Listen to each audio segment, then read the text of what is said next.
Hey everybody, good evening, and a fine evening it is. But Joe's running a little late. He's going to be here any minute now, but I've got some stuff to cover before we get the show started anyway. So we can cover the ground rules on the sale today, since it's going to be a little different. This is the first show that we are handling the fulfillment on it. So yeah, why don't I go through these slides here with everybody, give you the skinny on what we're doing tonight. So of course we're doing an interview first. It's going to be about 30 minutes because we have a few more pieces than usual to sell tonight, and we are doing an auction format for all of the card art that we are offering tonight. And out of those cards, there's actually 36 cards that are part of the sale tonight. 20 of them are on single boards, but 8 of them are on double boards. So we've got 28 lots that feature the CCG art that we're going to be offering tonight, and we're going to be doing that via auction. We'll start each lot single lot off at $50 and any double lot at $100. So, and we'll kind of go over the rules on the bidding, but it'll all be handled in the chat. Nothing done via email. Anybody that wins any of the artworks or picks up any of the artworks this evening will email me, bill@comicartfans.com, after the show. We will arrange getting you an invoice and collecting your shipping information. And we ask that all payments be made within 48 hours of the show. So it's rather simple and kind of standard, straightforward stuff for us. Shipping is not included in any of the wins tonight. You can combine on shipping, of course. Domestic shipping will be $25.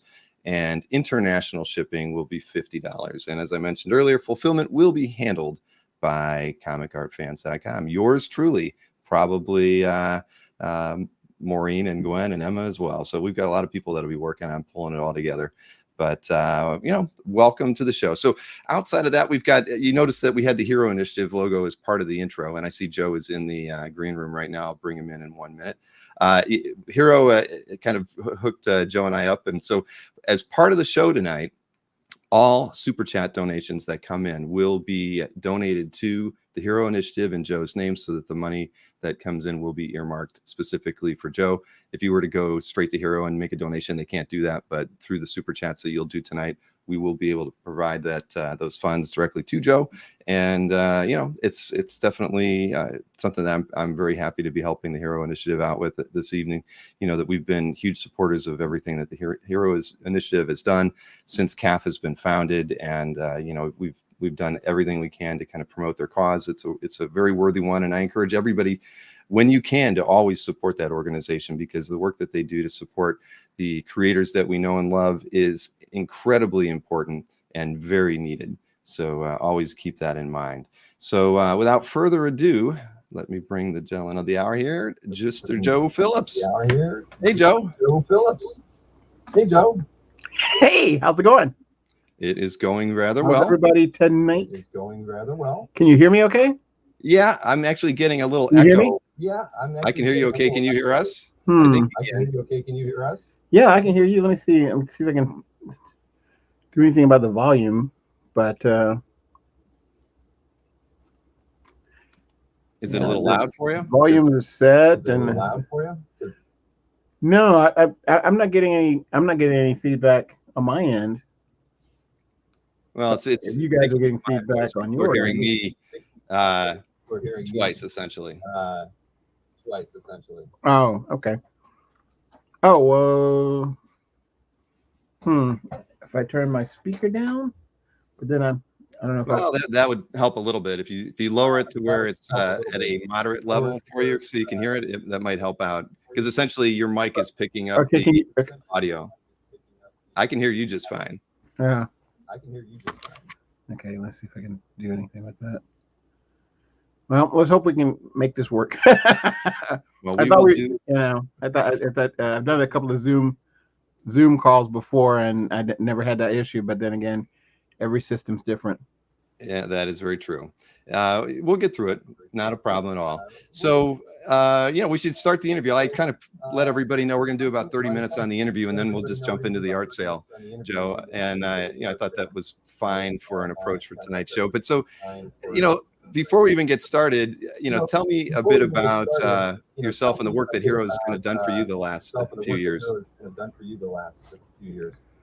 Well, I've been doing comics since the 90s, and just working with a bunch of different creators and stuff that you do, different comic companies, Marvel, DC, Dark Horse, and all of those guys, and a bunch of independents.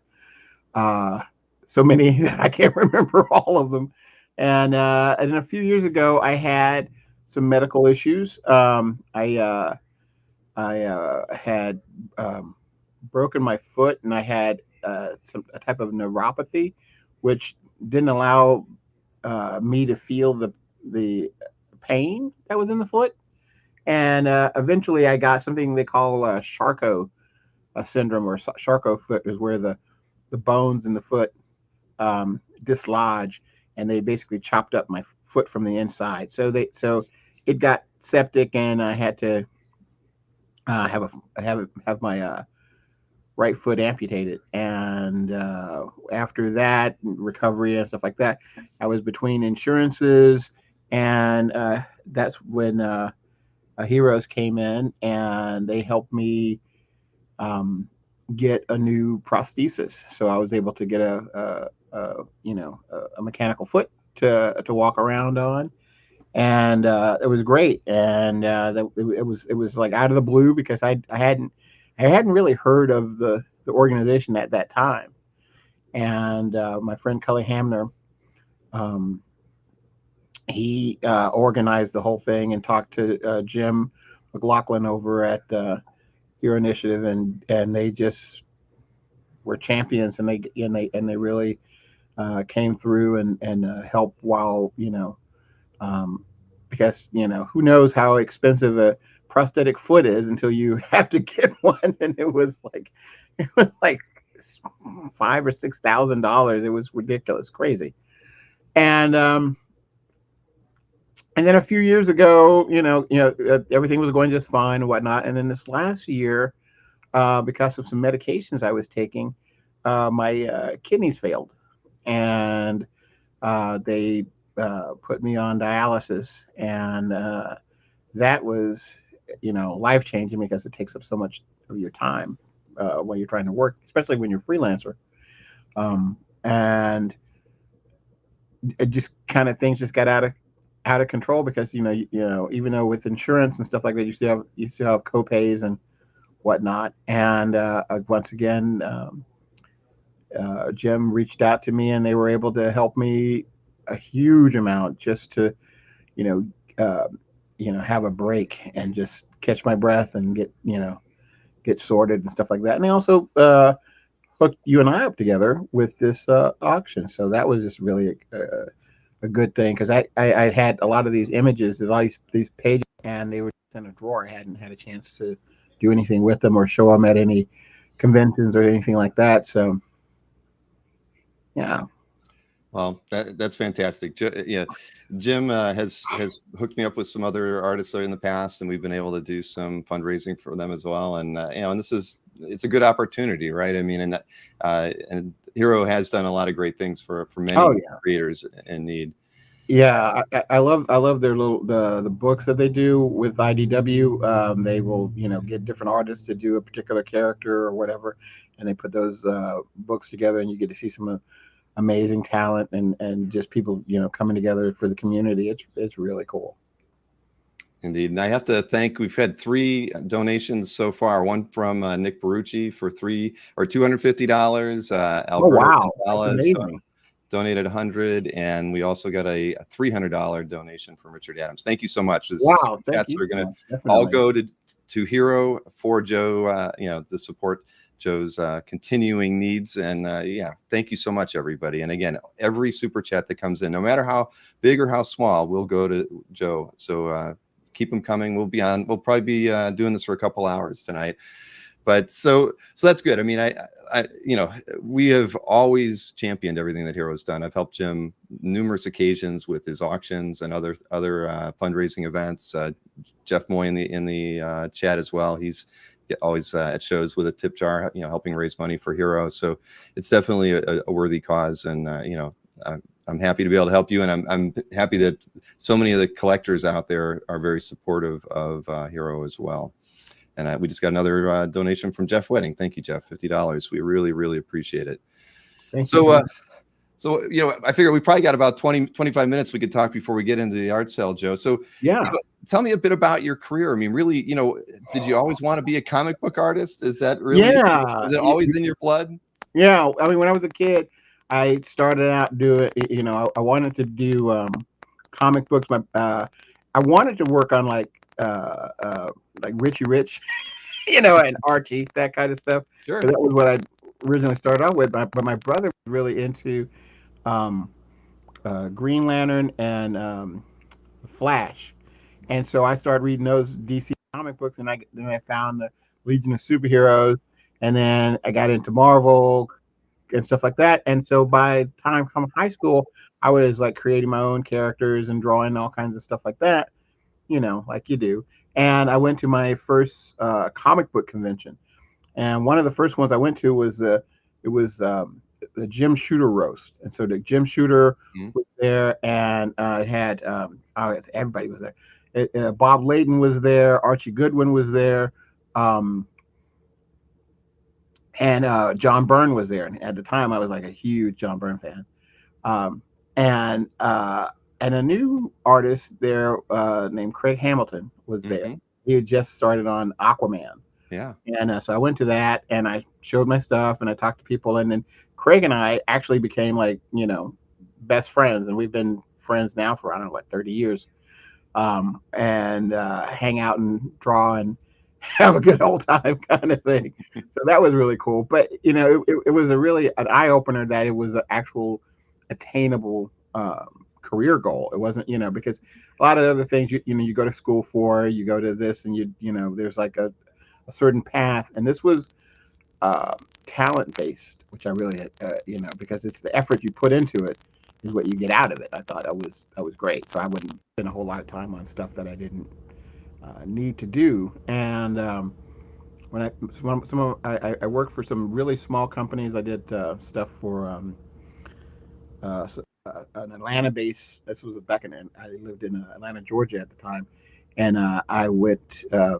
They had a lot of good Southern conventions, and they would have a lot of the artists and movie stars at the time, Star Trek and all stuff like they would come together, and they had like this great green room that anybody who was a guest could go and just relax there, away from the fans. And even though I was nobody, I had friends on the committee that got me in as a guest, and I got to meet all these people, and I got to sit there and talk to them, and I got to find out how to do it, how to do the things that I wanted to do. And it's great that here it is some 30 years later, and I'm still you know doing it and still enjoying it. But I think my first comic breakout was when I was doing a Speed Racer, because I used to love the Speed Racer cartoon. Mhm. Oh yeah. So I first started doing Speed Racer for I think it was Now Comics, and I did that for like 8 issues, and then I did a couple of issues of Interview with the Vampire. It was like a painted comic, and I did the first issue, and then I did the layouts for issue 2. But then, right at that time, I got hired over at DC to work on Mr. Miracle, Mhm. and I did that for a while. And What was that like as a first job for you? I mean, in DC, oh, okay, it was crazy. nerve-wracking. It was crazy. It was crazy. It was neat because I learned some stuff from just talking to the other artists and stuff, and they gave me this really great tip. And one of the things was when you send your work in, send it full size, and put it in, in like like a FedEx box or whatever. And the thing is, because like normally I would just make 8.5 by 11 copies and put them in a manila envelope. They say, well, they rarely get to open those. But when the mailroom gets these big boxes, they have to open everything up and put it on the editor's desk, so that they don't have like 40 boxes on their desk, and so the editors see the work right away. And on each page, make sure you have your name and address on the back of the page. And you only need to send like 5 pages. If it takes more than 5 pages to tell what you've got, then it's too many. And so I was like, all right, I'll do that. And I sent some work off, and I didn't expect anything, because I sent it off to like 5 or 6 different editors. Mhm. And I would get the editor's name out of the books from the back of the comic books when they did that. And I sent it off FedEx on a Wednesday, and then Friday I get a call from Andy Helfer's office, and he asked if I'd be interested in doing a couple of sample pages over the weekend, and I said, yeah, sure. At first I didn't believe him, I was like, yeah, right, ever, because in your mind you're thinking, like, if you mail something, somebody's going to mail you something back, they're going to mail you a response that they were not going to actually call you, and you actually called on the phone. So it was crazy. And I drew. I mean, I drew faster than I've ever drawn in my entire life. And I sent it to Ed, and he said, okay, well, we've got this one issue that we need somebody to finish. Would you be interested in that? I said, sure. And so I did that issue. And at the end of that one, they said, well, we got, another issue if you'd be interested in that. And I said, yeah. So I did the second issue, and then they offered me the book. They said, well, you can calm down, take your time a little bit, but yeah, you can finish out the book. So that was crazy. I bounced off the walls for a good week or two, with that. And I had a little support group of other comic artists at the time, and we were all sort of like coming up, just getting our foot wet in the industry.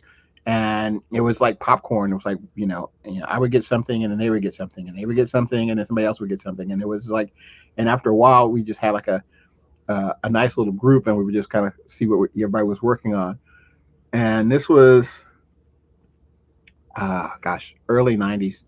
And that was when some of us, we would see each other at conventions, and we said, would it be really cool if we had like a studio together?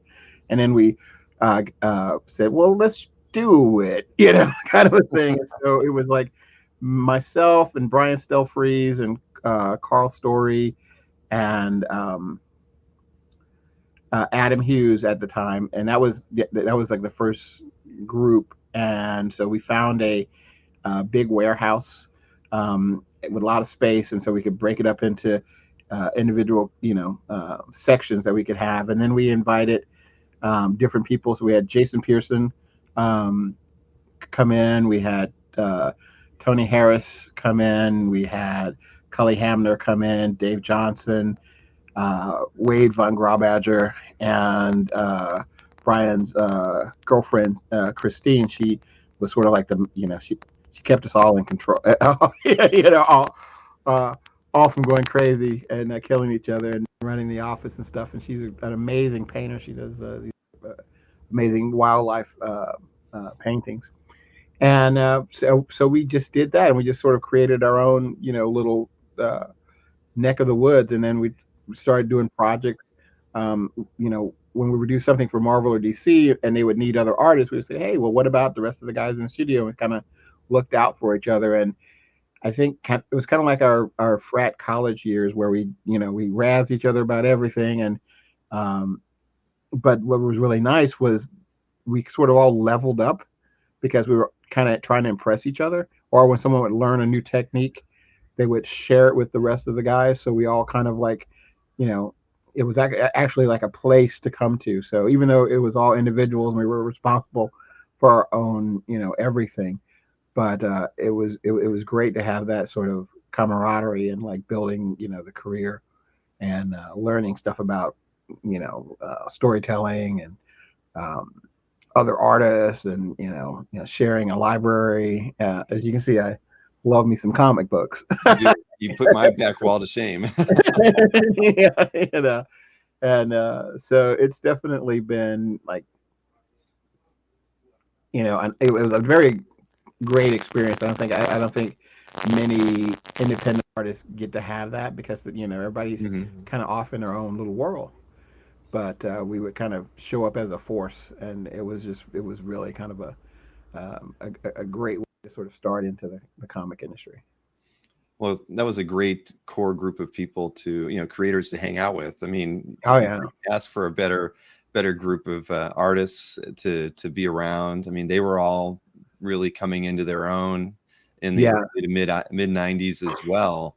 So I mean, that had to be a wonderful environment for you to work in, just because you're seeing their successes, they're seeing your successes, and it all builds on. Yeah, no, it was great. I mean, it was great, but it was also insane because you've got that many strong personality types in one room. So there was definitely some moments where tempers would just go crazy, and or just wacky stuff where we would just say, yeah, because I'm also a puppet builder.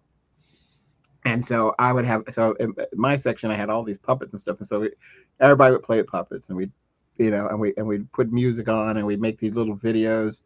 And this was way before like TikTok and, the internet and all that kind of stuff. So it's really kind of good that we didn't film too much of it. But we did some of it, on home video, once in a while we pull it out and remember the good old times. But yeah, it was definitely interesting. And just learning, how everybody did things, differently. Like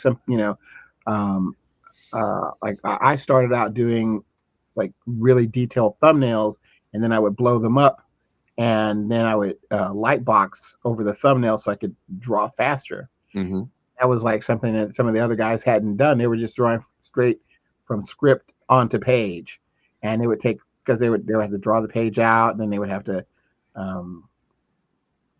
draw all the characters out and do all the backgrounds and things like that. And by adopting some of those techniques, that they were getting faster. And then when they got faster, then we're like, oh, I got to do something now. It was really kind of cool. And Brian was teaching us all how to paint better, because he's like a master when it comes to painting. And so it was just really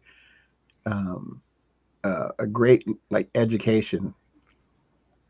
Oh, without question. I mean, Brian's one of the most unique painters in the business. I mean, his color palette is insane, unbelievable.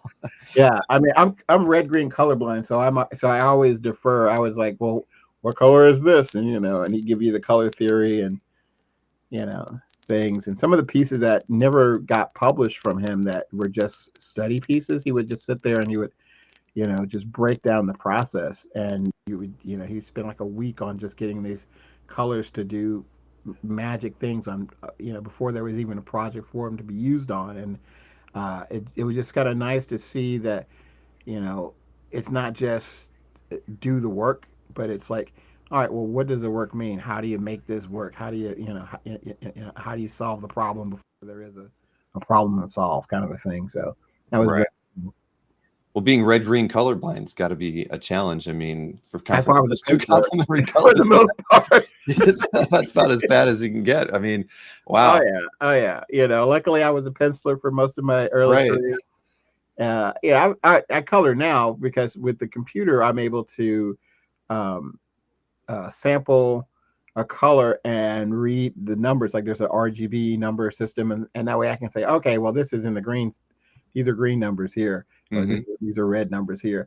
And that way I can check myself. But before then, when you're just using markers and or colored inks or acrylics, there are red isn't one shade. It's 1,000 shades, and so on one side of the spectrum I can see red really well, and on the other side of the spectrum it looks like brown. And so so that's always so the digital age has really helped me out color wise. But but even even just understanding paint, like when Brian would show, it's like brown isn't a color, brown is an effect. Like yellow isn't a color, yellow is an effect. And so yellow is intense green, like very faint green is yellow, and brown is just dark orange. So you have to think of those kind of things. You're like, oh, okay. So if I don't have these colors mixed in, then it's not going to show up the same way. So that learning color theory, it was a huge thing. Hey, before we get too far, I want to make sure that I acknowledge a couple extra super chats that came in while we were talking. I saw one from Brian Bailey for $99.99. Couldn't figure out how to get it to 100. Thank you, Brian. We sincerely appreciate that. And Waljamada, of course. Thank you, Adam. We appreciate the $50. And I saw some comments from Chuck Arnold. He said that you were an artist from Murfreesboro when he was a little kid. Yeah. You go to the Oh my smaller towns and God. bug Yeah. you. Oh, you recognize that mug? Yes. That's amazing. Oh man. So I remember I would have different artists or local folks that would come to my studio. Wow, I would like, yeah, come on over, and yeah, that's amazing. That was a good time. That was when I was living in Murfreesboro, Tennessee. Well, Joe, Chuck has done a $199 super Ah, chat as well, and then OP Fanatic also has contributed $50. So thank you, amazing. everyone, for these. We sincerely appreciate it. Indeed. Thank you so much. So, so how did your career go from where you were working at Gaijin Studios to and ending up where you ended up doing the card art that we're going to be showing first? I mean, I know that's a few years, but Yeah, well, transition happened. it's all like a cycle, in a strange way. It's like it started out, I was working on my own comic book, The Heretic, for Dark Horse. At the time, the Gaijin guys were all going to do this imprint called Blanc Noir, and everybody had their own characters. And the idea was, in my miniseries, I would have the backup story would be, I think, Brian's story, the dude or whatever his name was, I can't remember his name, was in the back of it, and Cully had a book that Adam was going to be in the back of, and things like that. And then Jason was going to do a book, and he was going to have, originally he was going to have Brian in the back, but Jason took all the pages. and just for body doubles, and he just did the whole thing. And since he was ready to go, and I was already ready to go, we just put our two books together, and so that was how that worked. But yeah, and then I was moving out of the studio. I moved out of the studio to get a house, and I was in because I was paying for my apartment and the studio fees and everything like that, and it was across town, and I wasn't driving at the time, and I said, well, I just save money and just work from home. Mm-hmm.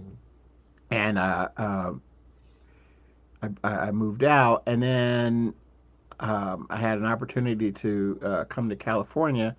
So I came out, right? Because I come out, we do always go out here to San Diego for the Comic Con. And when when you're from Georgia and you go to San Diego, you're like, I'm not going back. Like, yeah, I don't want to go back. And so I had an opportunity to come out here, and so I took it. And while I was out here, Jim Lee's company, Wildstorm, was in La Jolla, which is sort of a beach town, very posh. His office is overlooked the ocean, kind of. You walk down to the pier and see the sea lions and blah blah blah. It was very So, anyway, so I've been working with Ted Allen, which was his card director, or one of the special properties for directors. Mm-hmm. This is before he broke off and did IDW. But originally he was over at Wildstorm, and Sarah. Oh, what's Sarah's last? I can't remember Sarah's last name. She was on what's that MTV show? Real Life, Real World. Real World, yeah. Yeah. She was on Real World, but she was also my editor, card editor when I was over at Wildstorm. Anyway, so they would. So I came in, since I was moving into town, I just came to visit Scott Dunbeer, who was working there. Also, he was sort of like special project editor, and he had this huge art collection, insane art collection. He still does. Still does. I mean, you just cry when you see these pieces. It's like, Mhm. oh my god! Oh yeah, you want to see some original Michael Golden? Here you go. Like, like But so I'd go to visit him, and Sarah said, "Hey, you want to do a couple of cards?" And I said, "Yeah, I'll do a couple of cards." And so I went to the pit and I did my cards, and they were all the the youngins were there, and they had they would get their card, and they would be on this card for like seemed like 2 or 3 days, this one card, and I'm like, how do you guys,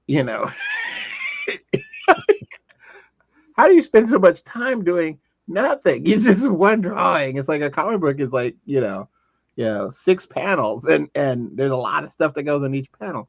And they were, but they were young and they were just getting into it. So, but anyway, so I would just do the cards, and then as soon as I finished, he said, "Well, we got 5 more. You want them?" I said, "Yeah," and then I would get those finished before the end of the day. And the next thing I know, I was there for a couple of weeks, and I just kept giving me more and more cards. And Well, so, hopefully you were kind of getting the other people in the pit to work a little faster.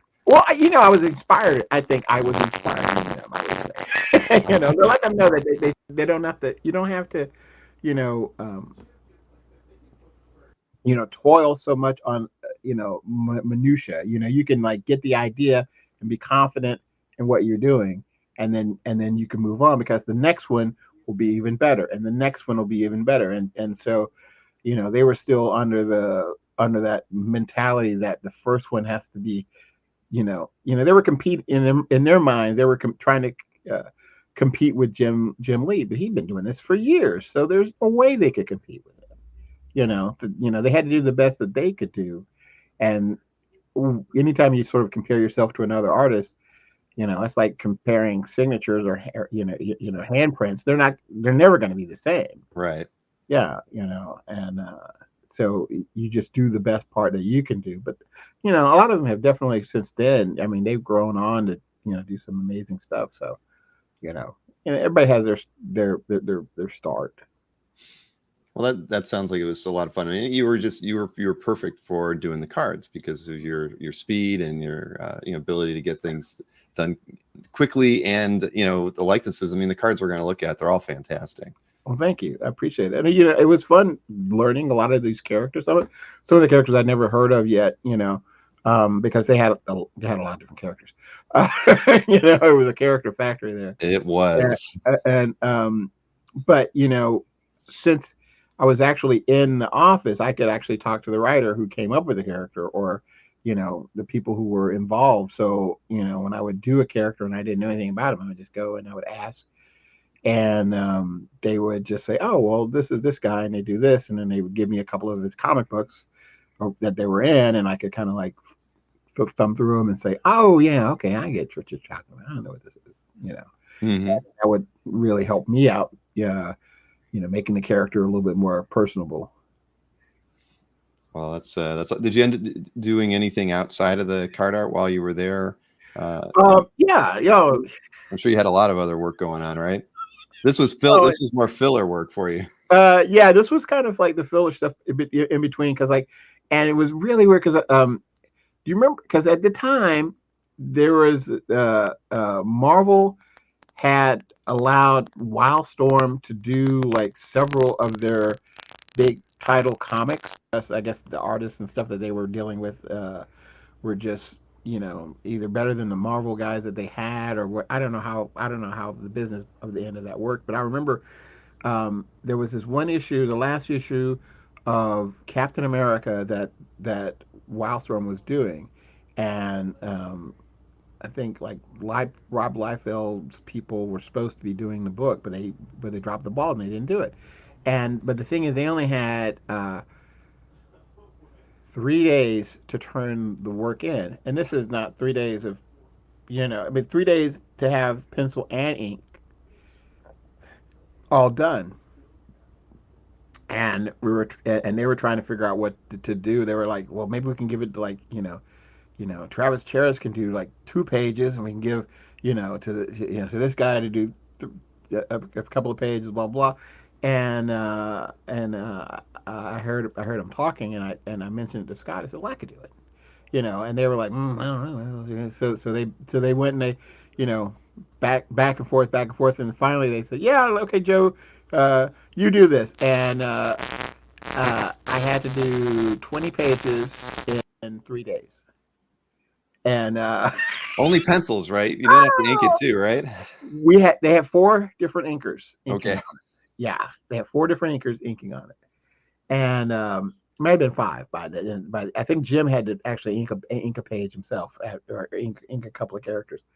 But yeah, it was crazy. But there were, you know, so I would get there in the morning around 10 o'clock, and I would be there until about 10 o'clock the night that night. Go home and come back and do the thing, thing over, you know. And luckily, it was a lot of, I don't say a lot of talking heads, but it was, you know, I basically just tried to make it readable and look good, and so we pulled that off. And then after that, I think I did a issue of Gen 13. Oh, cool. So there's and then I was doing a bunch of other stuff for them too. It's kind of hard to remember some of the name of the characters, but I remember doing one of the team books for a while, and I also did. Remember that the short-lived cartoon of the Wildcats? Yeah, well, yeah, of course. Yeah, well, the comic book, or they did a comic book based off the cartoon that they wanted in that cartoon style, and I drew that. Okay. So I was doing a lot of different stuff for them. Yeah. And they also had a painted series of trading cards too, and I did a lot of those things. And at the same time, they were also doing Pogs. Pogs were really big back then. I know. I did a lot of Pogs. Yeah, so it was a lot of fun. But I think about that around that time I was doing a lot of trading card arts, because I did a lot of stuff for like the Marvel Masterpiece, and then I did a lot of stuff for the DC, those elongated cards that they had. I don't remember those. They were, I forget what they're called. I wish I could remember, but they're really nice because they had they were all painted, and they had like metallic borders and stuff like that. And I remember doing a lot of cards for them at the time too. So yeah, it was definitely like cards and Pogs, and game art was like really huge. So I was doing a lot of that type of stuff. And then like Marvel was sending me a lot of what was it? I call it hidden industry stuff. Basically, it's like um, uh, they're like doing different types of promotions for like either like Scholastic, or they're doing some stuff for some kind of new product, and they want the Marvel characters to be, you know, shilling it, you know, just being these characters in the story. Like, oh, we're making oatmeal cookies, so here's Wonder Woman, here's whatever, And I remember drawing a lot of those weird little, Hey, behind the scene type stuff, and those were fun because it was like you didn't have to do like a whole book, and the pay was great because it was higher than your page rate. So I thought it was like, go where the money is, kid. exactly. And if you're pretty quick at it too. So if you're getting paid by the number of cards you're doing and you're fast, that's there's nothing wrong with that. Yeah. It was a lot of fun. I remember doing this one. Remember Jim Lee had this, not Jim Lee, but I forget his name now. From he used to Jim Shooter. He had a company, and they did their whole comic book was cards. So instead of panels, each panel was a different card, and so you have to collect the card set, and then you have like a binder, and you would put the cards, in to there. Actually get the story. Yeah, and I worked on a lot of that type stuff too. And then even at Dark Horse, I got to do like a lot of those fun, weird projects. Because do you remember the alien toys they had? little plastic toys, and they would have like a gorilla alien or a spider alien or a and so they would have like a little comic book that came inside, and I would draw the comic book, do the Oh, fun. yeah. So it was a lot of fun little projects like that. Yeah, Chuck and Hoarder's Hide and Nick all mentioned Warriors of the Plasm as being what some of that was.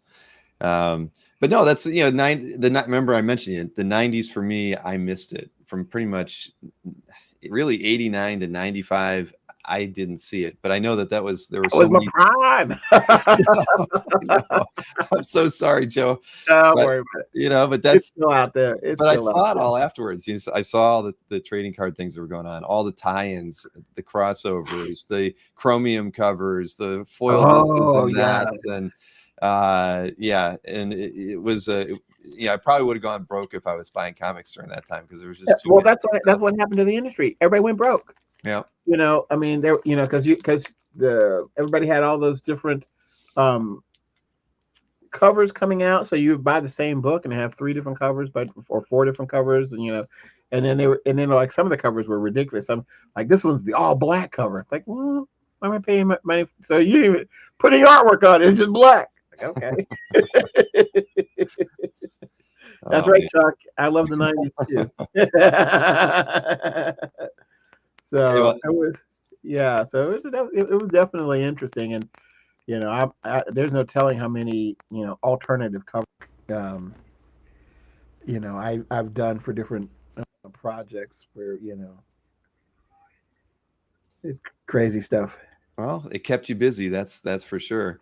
I had a question from Royce Vizio. He was curious. Do you have any originals from those Alien comic books still? Oh no, most of the stuff from the 80s or from the 90s I sold a while back. Yeah, that's what we talked about earlier. Yeah, All that's gone. yeah, it's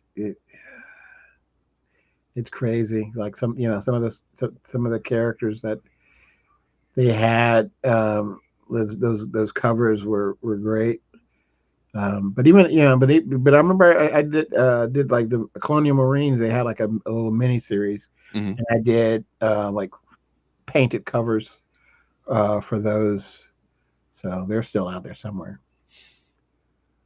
Well, they could be on Comic Card Fans for all we know. They could they Dig could around be. a little bit. They could be. They could be. Well, Joe, why don't we could start the sale now as far as showing off the cards, because we've got 28 lots Sure. of cards to look at, and then we have a few Heretic pieces. We have a really interesting Legion of Superheroes piece near the end, and all of the artwork you recently got back for an unpublished piece of history that didn't get to see print, but it's pure 90s nostalgia for anybody who loves that era. We're going to show off that work too. So let me see here. I'll just remind everybody really quickly on how we're handling the sale, just so everybody knows who weren't here right at the start. I'll just show you the slides again. That the claims are going to happen in the chat, so it's not going to be sent by email like we used to do with Third Eye. We're going to do these all in the chat, and the card art that we're showing off first will all be auctioned off. So there are a total of 28 lots in all. We're going to do the singles first. A single card is where the board was already cut in half, and so we've got 20 singles, which is a single card art on them, and we'll start those off first. We're going to start the bidding at $50 on those. Just give us kind of respectable increments on these, at least. No $1 increments, $10, $25. You get the deal. Let's keep it kind of moving along. We want to get each card art auction done as quickly as possible, so we can keep moving through them.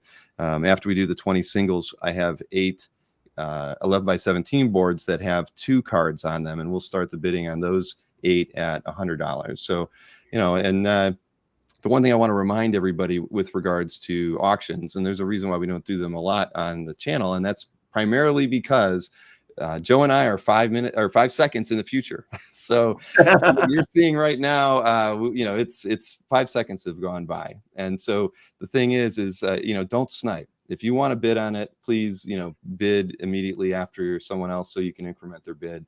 because when I feel that there's like 10 seconds have gone by without any bids, I'm going to say in 10 seconds I'm closing it.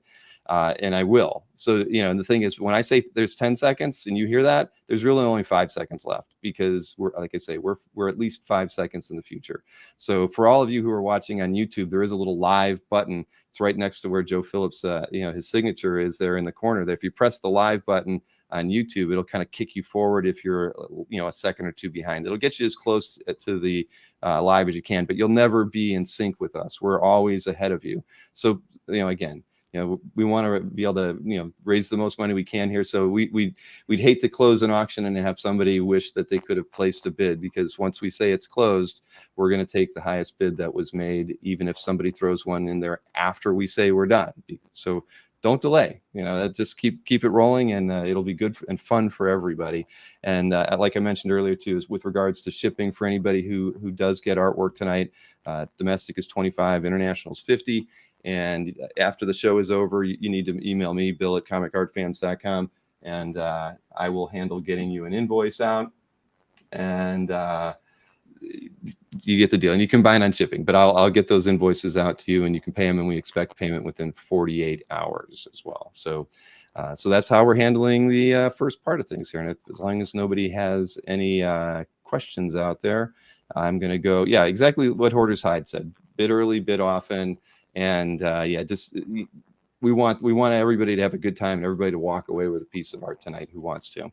And there's a lot of great pieces. I've kind of got everything set up beside me. The one thing I didn't do, I didn't do my Anthony Snyder first. I did not measure the card art. So the card art pieces are 5 inches wide by 7 inches tall. And I've shown these a few times before, but this is a single card that we've got tonight. And then I've got, like I said, a stack of 8 that are 2 on a board. So we're going to do the singles first. I tried to keep the characters together as best as possible, so that not totally haphazard, but it's not going to be in any like consistent card number order or anything like that. We're just going to be showing what we've got in the best order possible. So and everything will have a lot number, but when you're placing a bid, don't worry about saying that you're bidding on lot 1 or whatnot, because you're going to be bidding on the artwork that I have shown on the screen. So okay, so let me go ahead and we'll just start off with the first one, and that was the one I just had in my hand. So I'll add this in here. So this is a Harry Houdini card, lot number 1. Like I said, we're going to start all the singles at $50. So anybody that wants to put a bid in there, just put the $50 bid in, and we'll go through that until we don't see any bids. And like I showed on here, I think I got the printed image for all of these, and so you found all of them. Yeah, I did a little digging, and there was actually a site out there that was very helpful. They had most of them, like maybe 2 of the images I had to go to eBay to find them. Oh, so, wow. It was a little digging around, but thank you so very much for that. I really appreciate that. Well, I think we don't do it all thorough. I like that a lot. Yep. No, I mean that was part of the fun, honestly, because I had to get the numbers. Like this is like an early, like they have like let's see, when was it? Because this was published. They were printed in '98, I believe. So these, believe it or not, all these cards that you're seeing today, the artwork was done 25 plus years ago. So that's just amazing. And and I'm not. Well, you got the image. You don't need me to hold it. You can see, these are really well done. And like Joe was saying earlier, this was just a fun period for him. He was prolific and was able to get a lot of cards done. And I see World of Wildstorm is leading the bidding on this one at 125. Thank you so much for that, and everybody else who's put bids in there. And then I see Manuel Ponce just put a bid in of 140. Thank you, Manuel, as well. So World of Wildstorm is back at 150. So like I say, what we're going to do is, are they signed? They are signed. I mean, let me. I can make myself go full screen, but you can see in here. Oh, there we go. Got Joe Phillips' signature, and also Jason Rodriguez did the inking on. Yeah, good old Jason. Yeah, I met Jason originally when he was 19 years old. I'd come out to San Diego for a Comic-Con, and he was, this friend of a friend kind of a thing, and he was a young inker, and he wanted to ink some stuff. So I would, I always have extra pages of just pencils and stuff, and I would send him stuff. over time. And then after a couple of years, his stuff, just was perfect because he learned to inking my stuff. So every time I got to a chance for him to ink me, I was super excited because we did body doubles for DC together, and that was a lot of fun. He was really great on that. Cool. Well, I think I'm going to say I've got 5 seconds on this one. So we haven't seen any bids. I'd say it looks like World of Wildstorm's going to get this one, but I appreciate everybody putting bids on it. Like I say, I'm not going to show a counter or anything, but I'd say that we can safely say that we can close on this one. So thank you, World of Wildstorm, for that one. Thank you very much. $150. We sincerely appreciate that. So I'll go ahead and take a look at the second lot. And this one is the Zealot card. Yeah. And I looked, this was one of the rare cards. They kind of listed them as like common, uncommon. I don't know. There was like 4 levels of them. And, so this was one of the rare cards, the Zealot card. And I assume this is like the first time you were drawing these. Is that correct? These characters. Not all of them, but yeah, because like I said, I did do some of the comic stuff for like the cartoon.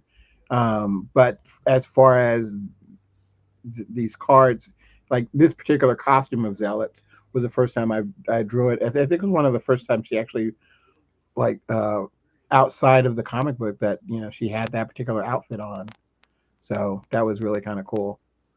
This was because she had a couple of different outfits throughout the series run, but this was, I think it was when she when they had gone back to their planet, because they had been like stranded on Earth for years, and they finally got to go back to the planet, and they hung out and realized why they left in the first place, kind of a thing, and they came back, and then this was like the outfit that she had. I think that was what it was, but yeah, it was definitely a fun piece, and all her weapons and whatnot. Well, we're at 340. I was just going to say we'll give it 10 more seconds, but Manuel's at 340 right now on the Zealot. World of Wildstorm up to 350. So thank you very much for that. We'll still kind of keep it in that 20-second range. If we don't get any bids, we'll call it. We'll keep it going as needed. But no, this is a gorgeous card. Thank you for everybody bidding on this one. And I would remind everybody, just like Gwen mentioned in the chat just recently, if you're on YouTube, please click the live button in the lower left. That will get you as close to real time as humanly possible here. So I'd say 5, 4, 3, 2, 1. We can call this one for World of Wildstorm at $350. Thank you very much. And again, thank you to everybody for putting bids on that one. So we'll take a look at the third lot now. And that is kind of a bit of a it's a group shot. I love it. It's a group shot. Yep. Getting the rabbit ears as well here. I think that was a fun thing to add. Did editorial ask for that? That was part of the thing we were talking about. Like I got to talk to the writers and kind of see what the characters' personalities were, to kind of add that to the card, so it wasn't just generic character number 3 kind of a thing. No, that was awesome. I did get a good chuckle when I saw this one. I mean, it was fun, and it had, with just having the 3 characters. There aren't too many multi-character pieces, I think, in the 28 lots that we've got. They're mostly solo cards. Yeah, because they were different than because I mean it was a game, whereas some of the other cards I'd done, they were just here's a pretty picture of a character, right? And so they had a little direction that kind of that they needed to be in, and so something like this was part of that attitude, was part of the card. Yeah, no, I mean, I my kids all played card games. I never got into them, but it did add something fun. These weren't just trading cards to collect. It was the Marvel stuff was all just trading cards, and this was definitely more interesting as a game. Yeah. Well, we haven't had any bids, so if I don't get another one in the next couple seconds, I'm going to call this one for Manuel. I'd say Fantastic. I'm gonna call it. Thank you very much, Manuel. We appreciate that. And We again, do. everybody else, $200 is a really good deal for that That's piece. a great deal. Yeah, well, here, I think because we had the one character on there, I did do a couple cards after that here. So we got Killraiser on a card here for lot 4. Let's see. This one's, just a kind of an in-your-face version of, the character. Again, nice, fun piece. Again, I got all of these in hand, everybody. Yeah, he was an interesting character because he could like pop blades out of almost any part of his body, and so it's like trying to get a really good pose for him to what was challenging. But now with this, did you just do a lot of sketches and kind of show editorial the sketches first before you would ink them, or even do the finished pencils? Yeah, I would do a lot of quick doodles and kind of come up with a look for them and everything like that. But and after a while, they were like, "You got this. Don't even worry." But yeah, you got this. You know what you're doing, Joe. Well, it was different because I was working in the pit with the other young artists, and so they constantly needed, I don't say validation, but they needed to sort of be wrangled in because they would go off on tangents. And since I've been doing comics by this point for years. I sort of like mentally knew, what was going to work on the page as opposed to, sure. You had done a lot of panels before then. Yeah. By that time. Yeah. You're right. Yeah. So that's all right. Well, let's see. We got World of Wildstorm at $100. So I haven't seen any other bids after that. So I give them a couple seconds here, and I think we can probably call this one for World of Wildstorm again. Thank you so much for picking up lot 4 at $100. And same character here. I think this is the last card with Killraiser, and this is Biomorphic Blades. Yeah, yeah. He was definitely fun. And yeah, and Jason inked this. Jason has such a great not pen control, but a brush control. Like a lot of guys they were using, those mechanical pen, which kind of gives you a kind of a deadline, which is nice for like a coloring book or something where you just want a clean, steady line. But Jason was able to, he really, his lines are so crisp, and they had such great weight that it wasn't like too heavy, it wasn't too muddy. You could shrink the artwork down, or you could blow it up, and it just looked so good. So anytime I got to work with him, I was super excited. Yeah, that's a nice card, and and most of these you can still see some of your pencils on them as well. So yeah, these are yeah. And I know I haven't seen heavy-handed. A lot of the times there were like you were doing some prelim work on the back of them. I'm not sure what's on the back of some of those cards. I'm gonna check from now on. But Alberto Gonzalez is at $100. I haven't seen another bid, so I think I'm gonna call this one for Alberto. Thank you very much, Alberto. Thank you. Nice pickup. All right, so next lot is number 6, and this is this was a shootout Winona Earp card. So, and we've got a couple Winona Earps. This is the first one. The again, first time for drawing the character, I assume. Definitely the first time for drawing the character. Yeah, they were doing a Western type of thing, and I was like, well, that's got to be different and fun. I got to draw a horse, so that was after that I get to draw horses. So I'm like, yeah, I'll do it. It's a green horse, but yeah. Well, I didn't color it, and again, which would have been green anyway. But no, I definitely did not know the horse was going to be green. It's a horse. We don't know why it's a green horse, but that's all right. I didn't read the whole book, so maybe it was an alien horse or something. It must be in the West, and it's a comic book, and so Exactly. Yeah, yeah. I mean, I don't think it was like the old West, but just like the West inspired. Because I mean, if you imagine a girl dressed like this in the old West, they would have just shot her just for being kind of trashy. Exactly. She wasn't covering up hardly at all. Uh, So we did have two bids at 100, and World of Wildstorms did come in ahead of Manuel's. So if we don't get any more bids on this one, we're going to stick with the $100 bid on here. And Manuel, you actually came in about a half second after World of Wildstorm. We first highlighted yours, and then we realized World of Wildstorms was actually just ahead of yours.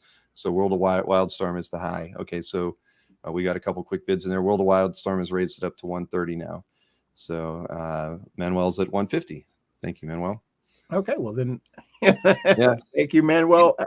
These are fantastic pieces. You know, if you went to a con and asked somebody to do a con sketch, an unpublished piece, you're not going to get a piece like this for, you know, under $200. It's just not of the quality that these pieces are, of the pedigree, time period, all of that. You know, you can't get stuff like this today. And again, these are all published. You're seeing the card art along with this, and you know, these as all art. It's one of a kind. So Manuel's at 180 right now. So that is the high bid at the moment. Awesome. Well, that's fantastic. I'm glad you like that card because it was a lot of fun. I always like doing the action pieces. Well, there's plenty there. And so no other bids. We're going to go and give this to Manuel. Thank you, Manuel. At Thank you very much. Now the next Winona piece, I believe the last one that we've got. This is lot 7, and yeah, you get you can see, yeah, she's probably not dressed appropriate for the Western times, but she got the job done. So she got the job done. Yeah. Yes, she definitely did. You know, I have a funny story about this picture piece. Okay. Is that when I drew her, you could not see her nipples. But when Jason inked her, the nipples showed up. He couldn't help himself. You know, that was one of the best parts about working with Jason. You know, there would always be something that would make me smile that I hadn't, you know, expected. You know, yeah. He wouldn't go overboard, but he would definitely, you know, kind of put a little signature on there. Well, that's okay, and it wound up on the card too. I mean, when they published it, they weren't afraid to keep that as well. Not at all. So, you know, but yeah, I really like that look in her eyes. She's just like, I am not gonna stand here and put up with you. Yeah, just say one word. Yes, yeah, my eyes are up here, right? That's the usual. I know, right? You know. Yeah, it's always kind of fun to like create a character, you know, you're not familiar with, but you can still identify with, you know. Mm-hmm. And that was a lot of fun. No, that's awesome.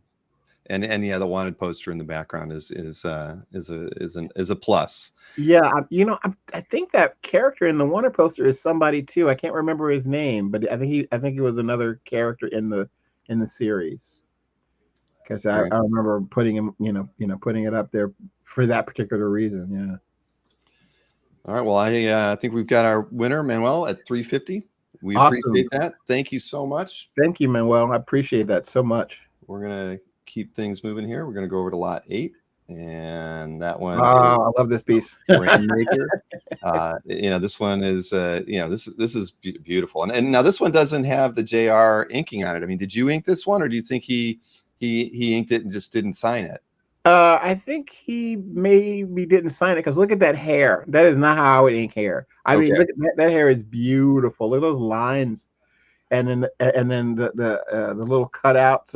I mean, you know, where the light color crosses over the black. I mean, just. Yeah, and there's like that little effect in the hair. There's a little bit of like white paint or white out. Yeah. And then like like the hair by the feather over her shoulder.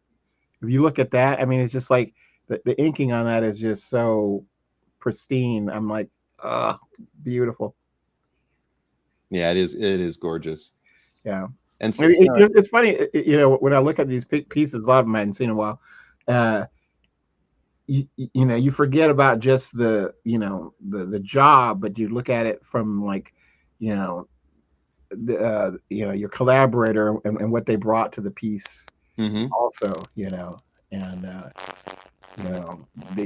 just the way he was able to interpret what I put down in pencil, and was just able to just really make that beautiful. And because a lot of times when people have characters have black hair, it's just a big smudge, Right. You can't see that kind of detail, and this just has so much life in it. It does. And looks like we've got the bidding at 350, so I'm not seeing any other bids. So, Manuel, again, thank you so much. I think we can call it. Congratulations. Great piece. Thank you. All right, moving on to the next lot here, lot 9. This is a fun piece. And there is 2 characters on this one. It says Valeria and Janice or Janus, but this is like one of those power cards. On the shoulder. Right? Yes, yeah, right on he's right there on the shoulder. Little tiny character. Holding on for dear life. He's holding on for dear life, exactly. He's so tiny. Yeah. I mean, these are fun, and the perspective on this one is fun. The boots, in your face, kind of, I mean, I like this. This is a fun card.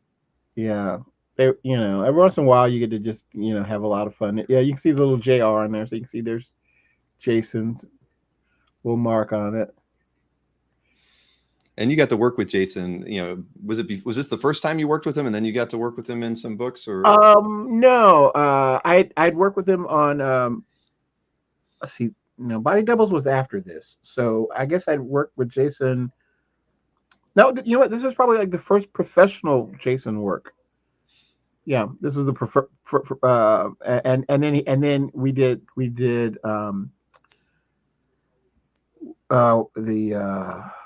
Gen 13 together.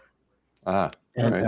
And then after that, I went back to DC, and that's when I did the Joker alternative universe character that they had created, and did the artwork for that, and he inked me on that, and then we both did the miniseries for Body Doubles. Awesome. Well, I'm going to call this one for Worlds of Wonder at 125. Awesome. Thank you, Worlds of Wonder. Wildstorm. Worlds of Wild. Worlds of Wonder. You know what? Well, it's funny. There is a dealer in the science fiction fantasy artwork, and their website is Worlds of Wonder. So okay. I apologize, World of Wildstorm. I will not get it wrong again. All right, next lot number 10. This is a Fairchild piece, the only one that we've got, and I know there were, I think, 6 or 7 Fairchild cards in the set. This is a Pure Muscle was the title of this card, and really nicely done. I think this was one of the rare cards as well, but gorgeous piece. And and I didn't, I wasn't even collecting or reading these books, and I'm like, that's Fairchild. Unmistakable. I didn't need to see the color to know. It's Fairchild in her butt. Exactly. She had a very risque costume, like covered up top, but not on the bottom. Yep. Yeah. I mean, yeah, she's unmistakable. But it's such a fun. Yeah. Again, you get all the action lines around the edge on this piece. I mean, it's a complete work of art. It's not just a figure on the page, and you can see it from the bidding here. I mean, you knew this one was going to generate some interest. I mean, I appreciate everybody's bids on these, because when you're doing something like this, you have no idea, what impact or influence they have, on the audience at large, because it's like part of a bigger thing. So your part, you're just like, okay, well, I'm just going to do my part the best I can. And then to see something like this, I mean, it means a lot. It really does. And OP Fanatic corrected me. It's not a rare. I should have had the list in front of me, everybody. I didn't write them all down. It was something I stumbled onto later, right before the show. I didn't realize there was rares and commons and uncommons, so I didn't make any notes. But Manuel is, Marcus is the high bidder right now at 575. thank you everyone for your interest in this particular piece. It is stunning. Thank you. It's And definitely one of my favorite pieces. I love the way they colored it too. That you can tell they had a lot of fun because they gave her a nice little pink highlight across the buttocks. yes, exactly. Yeah, leave no safe unturned. Here. I want my money back. You know, you can use that for that with the bank crisis right now. She's Yeah, just like, I'm getting my money out. She'll solve all kinds of problems. Well, Marcus has said it's all yours. So, Manuel, you have picked this one up at 600. So, thank you. Thank you so very much for much. this one. This one is it's a beauty, and it's definitely going to a good home. I know we have a lot of people who really enjoy these cards. So let's go take a look at the next one here, lot 11. So we got 10 more of the single cards, everybody. This is Brass is the name of the character. Weapons Array was the type of the card. And this one, no, not so far. None had the drawings on the back. But again, this one, you had to draw a lot of weaponry on this one. Oh yeah. It was. I wonder what the character design sheets look like for this thing. He was it. You know, they were all different. Every time you draw him, he was different. So it's like, you know, you get like your base character in there, and then everything else just sticks out of his back. You know, and so I was like, okay, but you have to kind of make it clean, and you can still read it, you know, in black and white. So it's not just super muddled and everything like that. Right. Yeah. So it was definitely a very unique character. I wonder where some of these characters are these days. You know, like, you know, because I know like some of the Wildstorm characters wound up over at DC and sort of like a little pocket universe over there. But I wonder if you know, because the game was through all of their companies. So you had some characters that were Todd McFarlane's characters, and you had some of Rob Liefeld characters and Top Cow, right? Top Cow, so there was a lot of different ones. Was this guy a top? Was this a Top Cow character? I'm not really sure. You know, I'm not looking. I can't see the detail on my screen because I Yeah. got kind of small. But listen, I'm going to call this one for World of Wildstorm. Yes, exactly, for 220. So thank you. I'm just writing "wow" on my my sheet here, so I know what that means. So thank you, World of Wildstorm, for picking that one up. The wow signal. Wow. All right, let's see. Aegis was Wildstorm, says Chuck. So there you go. It was Aegis. Oh, okay, great, awesome. All right, so this is like me behind, you know, at work all day, but this is a guy named Chip McNally. So what does it say? He's an ally card, I guess. So again, don't know anything about Chip McNally, but we've got a card just for him. Look at that, it's a 1-button mouse too. Those were the days in the 90s. You know, that's but boy, look at the size of that monitor. Right? I was like, how thick it is. Yeah, this is the 90s. It's the 90s, man. Oh yeah, and you know, I'm sure it was probably and the color, it's all putty colored. Remember, everything was that putty gray. Yeah. Oh yeah, it's the 90s. This is good. Look at those buttons on that on that keypad. They're just like big. And then the one you can see the little disk drive, you know, under the other computer. Oh man. Yeah. You know. I think no, that's like a floppy drive. It is. It's yeah. It looks like one of the old zip drives, but I know it's too small, so it can't be. But it even has a slot for a CD-ROM. Kids, you don't even know what that is today. There it is, right there. Oh, I know. You know, when we first started, because I started using Photoshop with Photoshop 3 years ago, and it you would color one little piece and you would hit save and you go away for like 20 minutes to an hour, and it would save and you would come back. And I think my computer at the time, it had 16 megabytes. Yeah, I know. You know. I remember those things. So yeah, this was high tech right here. What are you talking about? It was. I was almost going to call it too. I saw Hoarder's Hide came in with a 135. So if we don't get any other bids in the next, I'll say 10 seconds, but it's really 5 for everybody. We're going to call this for Hoarder's Hide. So yeah, 8 megabytes of RAM. Brian Bailey remember those days too. So, all right. Well, we're giving this one to Hoarder's Hide at 135. Thank you so much, Great. Hoarder's Hide. Oh man, and yeah, there's a few other things we're going to see that are classic 90s in the future with these too. So this is our first curse card. The title, what the type of card was Techno Life. This is lot 13. Yeah. And This is one of, I had to dig this image up from eBay so you can see it's not as crisp, the printed version. Yeah, this was one of Todd McFarlane's characters. Yep. Yeah. And I think I really like the inking on the on all the wires on his arm. Yeah, no, it's done really nice. Those little spaghetti that spaghetti inking is just, it's insane. I'm like, oh. Yeah, they're just so fun, man. It's definitely like a very nostalgic. You know, it's so funny. It's like when you're doing this stuff, you don't. Or I'm thinking right now, like, I don't really feel much. I mean, different than I did then. And so, looking at it, going like, wow, I thought I was up to date. And it's like, man, that's so 90s. So when you're up to date, you're locking a date in. Yep, exactly. Yeah. We'll definitely see that when we get to that jam piece.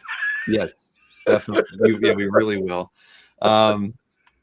Let's see. Dave Kopecki is at 135. If we don't get another bid in the next couple of seconds, I'm going to call this one for Dave. Dave, that would be your first card of the night, Dave, and it's a nice one. A good place to start off with. So we're going to give this one to Dave at 135. Awesome. Thanks, Dave. All right. Now, I know we saw this character earlier, so I guess I should have moved this one up, but it's okay. So this is Striker, Tough as Nails. This is lot 14. And again, starting the bids at $50, like with all the other ones. So we've got what? We've got 6 more of these singles to go, maybe 7. But yeah, this is a fun one too. I don't know. It's like the stormtroopers must be shooting at him because nobody's hitting them. But I know. I mean, he has that great luck of just being in the right place at the wrong time. Right. Like... Exactly. Untouchable. Yeah, it's because he had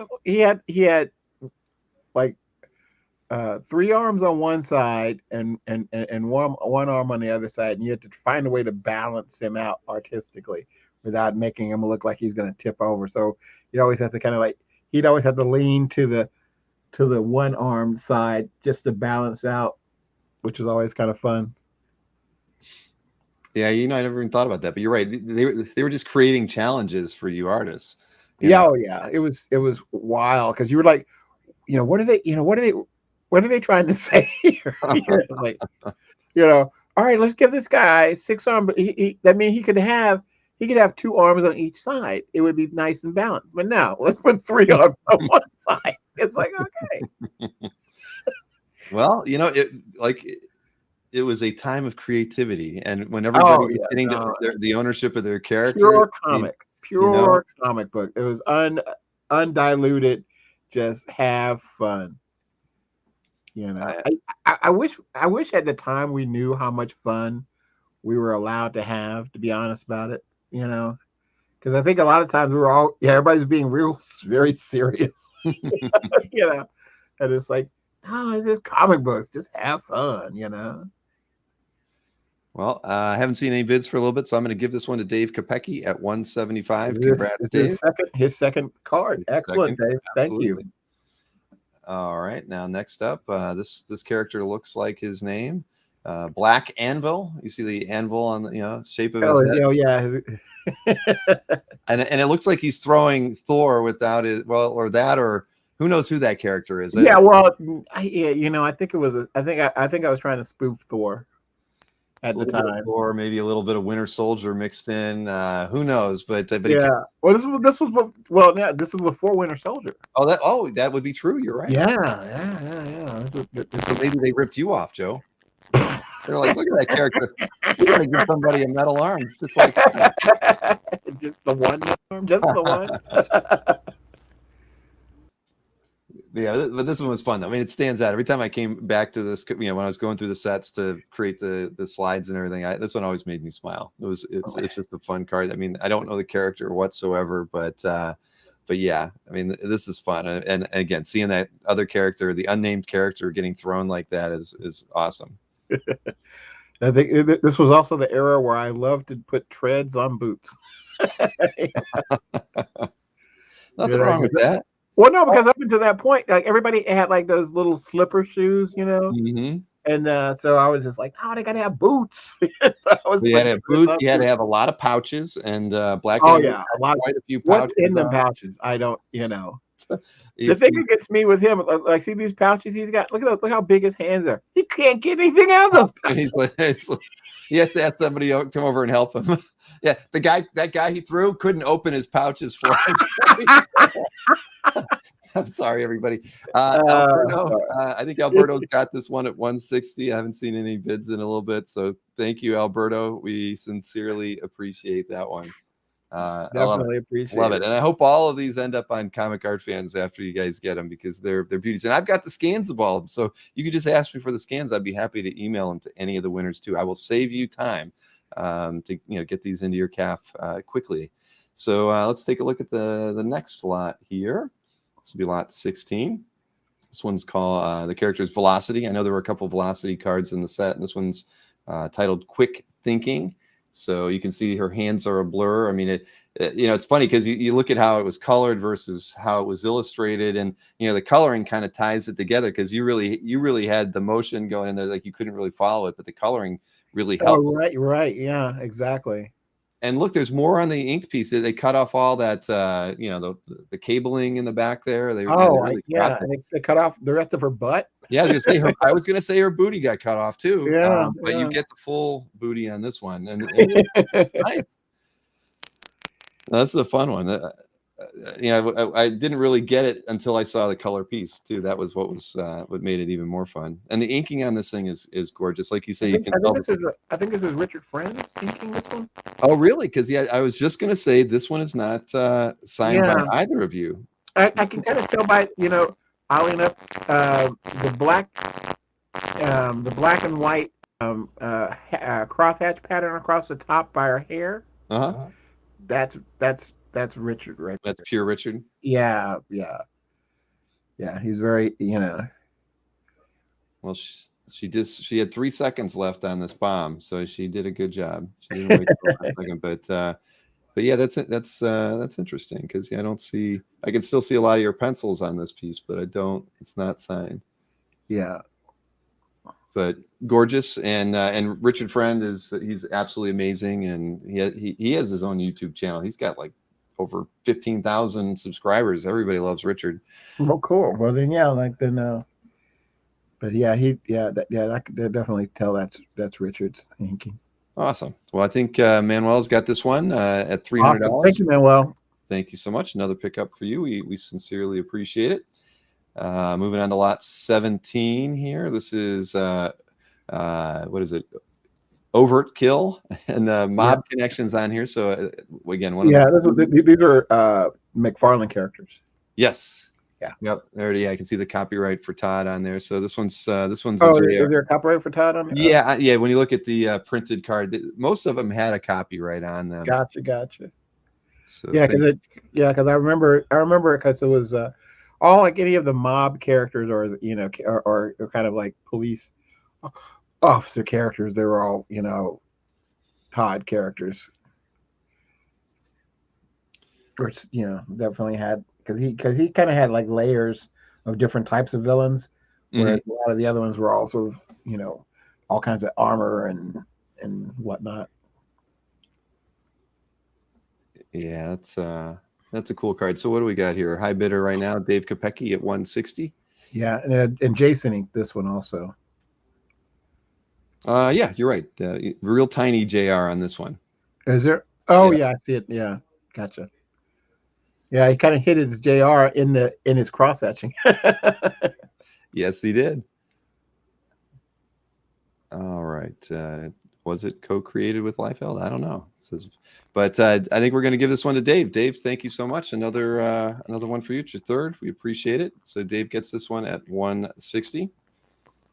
Now we're moving into a couple here that I know people I think are interested in. I can tell you that the next one's Angelus, and then after that I've got a couple darkness pieces, and then the first combined one where we have two pieces on a board will be the other two darkness ones we've got. So we're going to switch over here to lot 18, and this is the Angelus piece. It's the only one we've got, but yeah, I love that piece. It is gorgeous, and again, it's fun. You can see, they obviously with the printing of the card, they have to crop it in some ways. So there's, it's tight on either side. So you just get so much more detail in the card art here. I think this is a Richard Friend's inking also, because if you notice, he has like a thinner ink line than Jason's, like on her outer lines are a little bit thinner. He had a very elegant, brush work that he did on those. Yeah, no, the detail in it is definitely different than like the previous one. You can tell. I mean, he's definitely got a certain quality to these thinner lines, but they're beautiful. I mean, just looking at the work in the cloud. They're very elegant. To me, like especially like around her face, because they could like those could have been like super harsh and just look, very mannish, but right. He was able to ink them in a very delicate way. I just love that piece. No, agreed. No, it's very nice. And where are we at right now? World of Wildstorm. Yep. There we go at 350. So if we don't get any other bids in the next few seconds here, I'm going to call this one for World of Wildstorm. And a good card. But yeah, it's not signed by Rich. It does have your signature on it, but not Richard's. But if what you're saying does kind of match up with the lot a couple earlier from that as far as the inking style. So I'm going to call this one for World of Wildstorm. Congrats. A great pickup at $350. Thank you very much. All right. Now moving into the next three lots will all be darkness lots. So first one here, lot number 19 on a single. We got two more singles to go here. This is Night Flight, and just this one's really beautiful. I mean, it's awesome, and JR inked this one as well. Yep. Got that. Yeah, looking at that one, yeah, definitely. And you can tell I can now that I can see it. Having seen a few of these pieces, you're right. It's very clear. His inking style. Yeah, it's kind of crazy. You think inking would be more universal, but everybody's so different.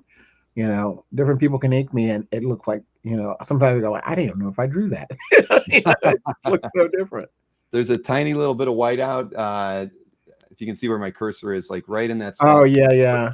But I didn't notice it on the original, but now that I'm kind of holding it up to my monitor light, I can see the reflection on it. But doesn't affect the artwork in any way. And there's even a little bit where over here on the outside of the border too. But again, nothing affecting the art whatsoever. So, but I want to make sure everybody's aware of what I see on the artwork when I'm looking at it.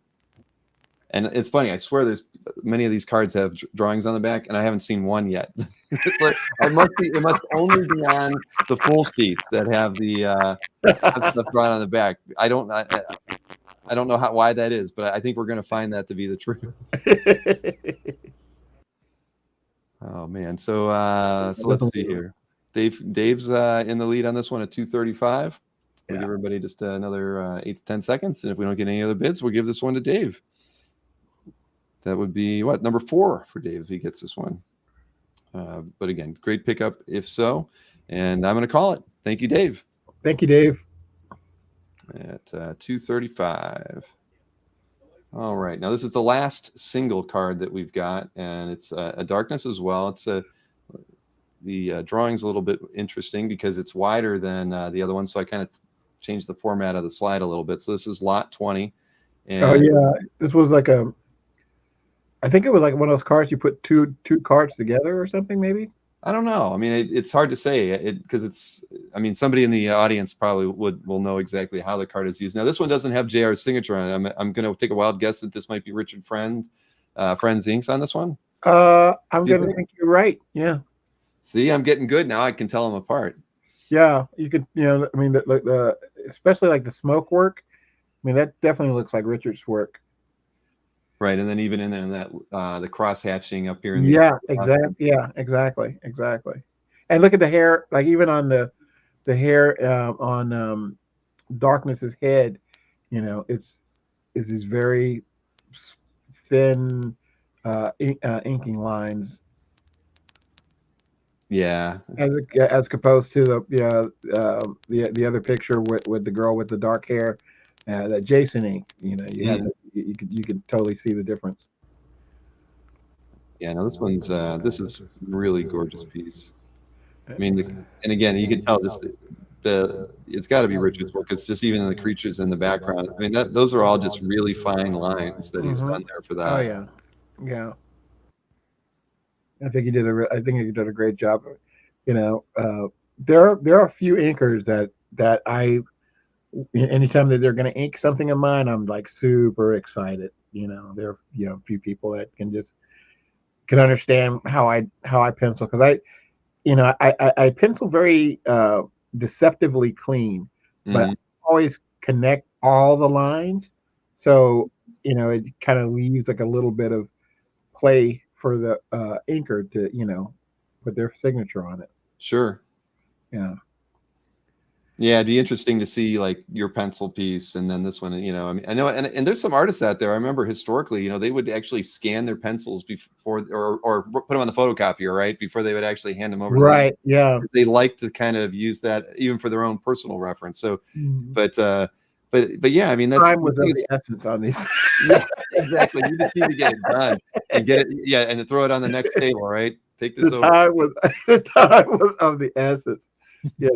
That's it was definitely it. It was so much fun because you didn't. You're working. You're doing something you like. The studio is beautiful. Like most comic guys, we kind of work in our own craziness. Oh wow. Yep, we're going to call this one for Overtime Productions. World of Wildstorm has bowed out. Thank you to both of you for helping us reach the 680 mark for this piece. It's gorgeous. Congratulations, Overtime, for picking it up. Thank you so much. We appreciate that. Now, this is the last single that we've got tonight too. So all the rest are the an 11x17. And let me see, are the drawings? See, where the heck? Not one of the. I saw so many drawings on the back of these. I must have lost my mind. Well, there's finally one. Okay, there's finally one somewhere. I swear I'd seen more than that. I don't know. I must have dreamt it, but or well, you know what I'm thinking? I'm thinking on those Quantum 5 pages, because I remember I had to scan all those, so I was always. Oh yeah, it might have been. It might have been. I think the Quantum pages all have drawings on the back. All right, so and I'll show the full piece here. This is a pair of Darkness cards for lot 21, and I've got 3 slides to show you, but we can start the bidding. The bidding will start at 100. I don't think we have any problems with that. This is what the full 11x17 board looks like. This is detail, of course, for the Killing Touch card, and it's part of lot 21. And then the other card was called Shadow Motion. And both of the Darkness, these are the last Darkness cards that we have here for lot 21. Yeah, I love this. I love the Shadow Motion with all the little creatures. They're like the most fun part for me to draw. Oh, really? Oh yeah. I love drawing monsters. Well, yeah. Well, monsters were always cool. Yeah. And you can definitely tell that's Jason. Look at it. Look at the hair. Right. So different, right?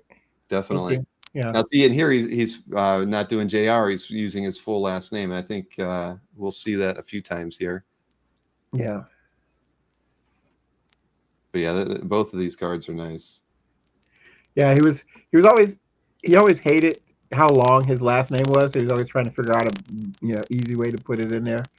So but then like on the other picture, I think he broke it up into into those sections of 3. Okay. Rodriguez. You know, it's like a little stack. So I was like, okay, that's kind of cool, you know. So Did he always turn to you and say, "What do you think?" yeah, it was like, yeah, it was so much fun. Yeah, we're still friends to this day. We still hang out and stuff. So it's kind of nice, you know, that some people just become part of your life. Because he kind of left inking years ago, but Yeah, these ones, and I think when I looked at all of these, because like the back has the actual card art template, but you drew oh them yeah, on the other side. I don't know. Yeah, I don't know why.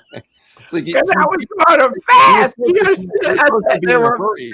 If you were in a hurry, you should have been doing it on the side that had the template. But no, you had to actually draw out your own space. I know, right? What was I thinking?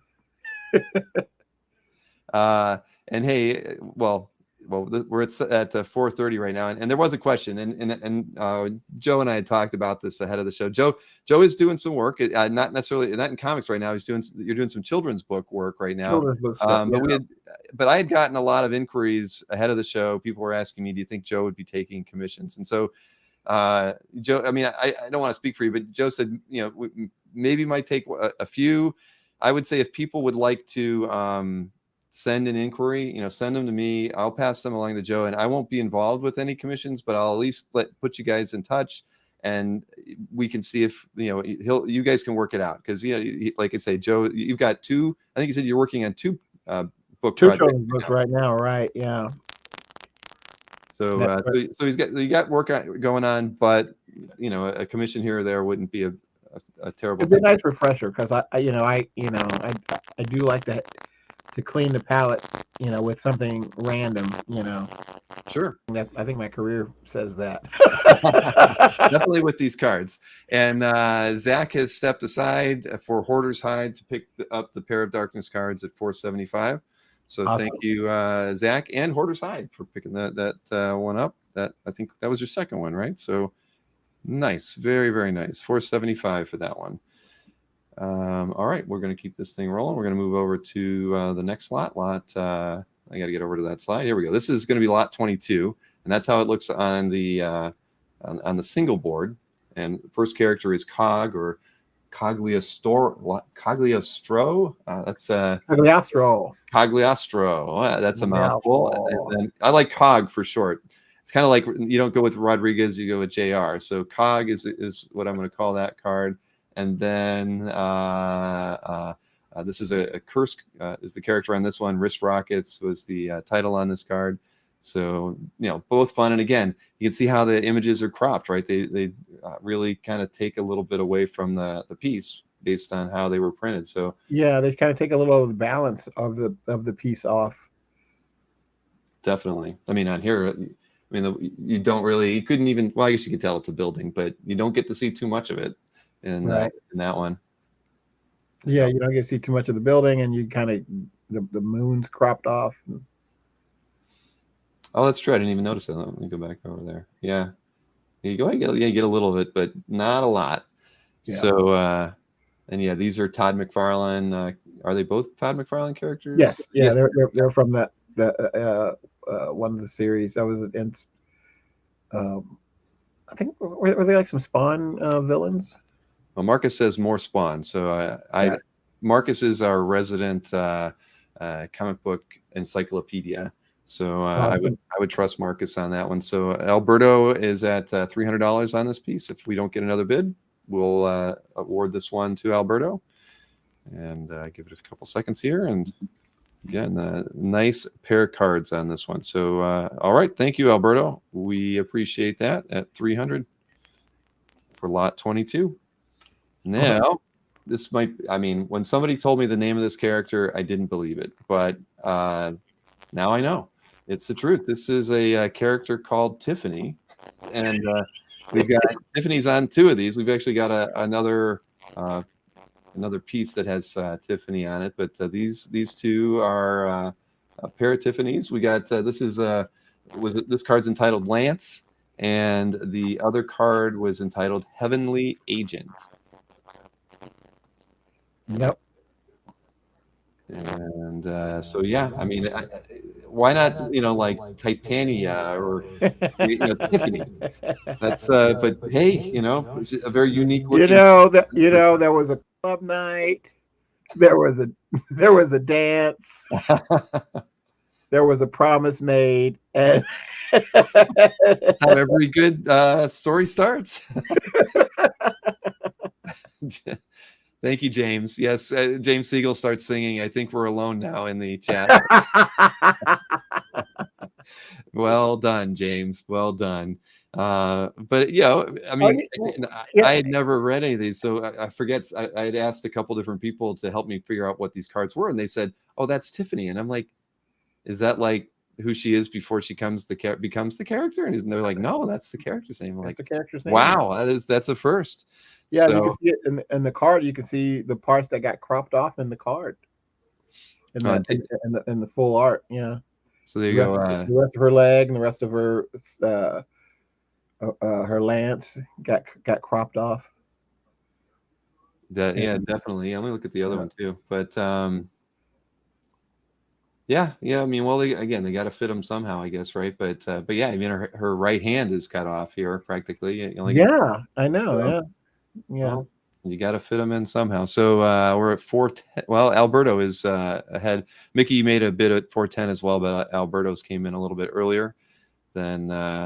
So we're at 425 now to Mickey. And I think it was said in the chat that she and Angela are angel spawn hunters. So there you go. And I guess Alberto is stepping aside for Mickey at the 425 mark. So Mickey, I don't see any other bids coming in. So I think we can give this one to you safely at 425.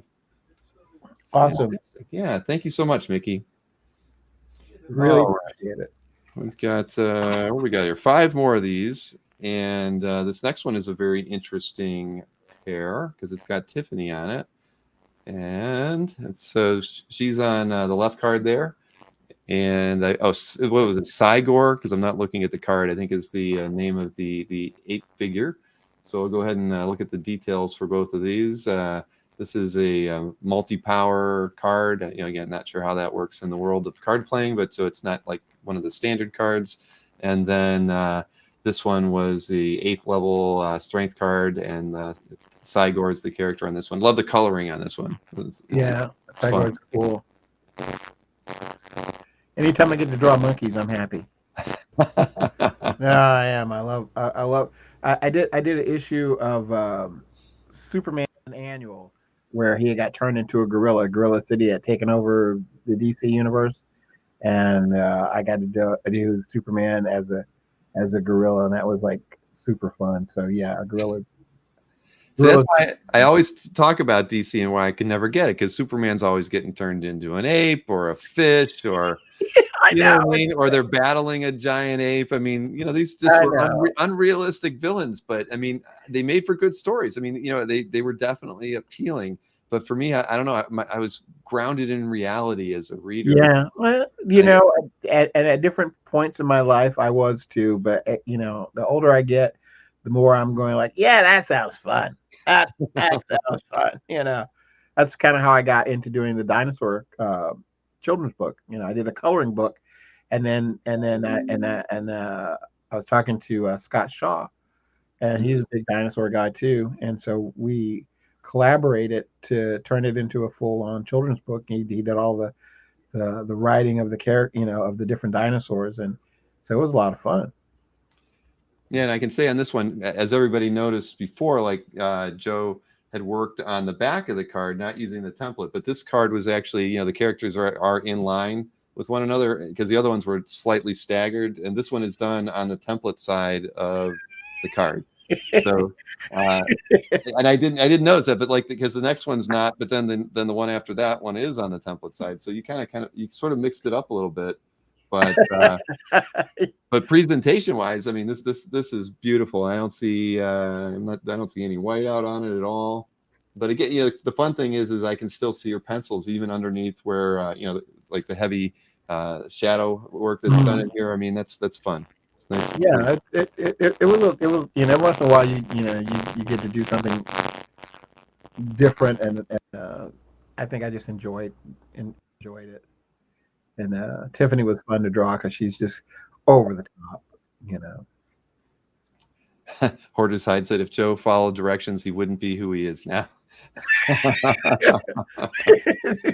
Very, very true. And you kind of almost get a little anti-Kirby crackle in the back of here, right there. I'm going to call it. I'm going to call it right there. That's the first time I've seen that effect on any of the cards so far.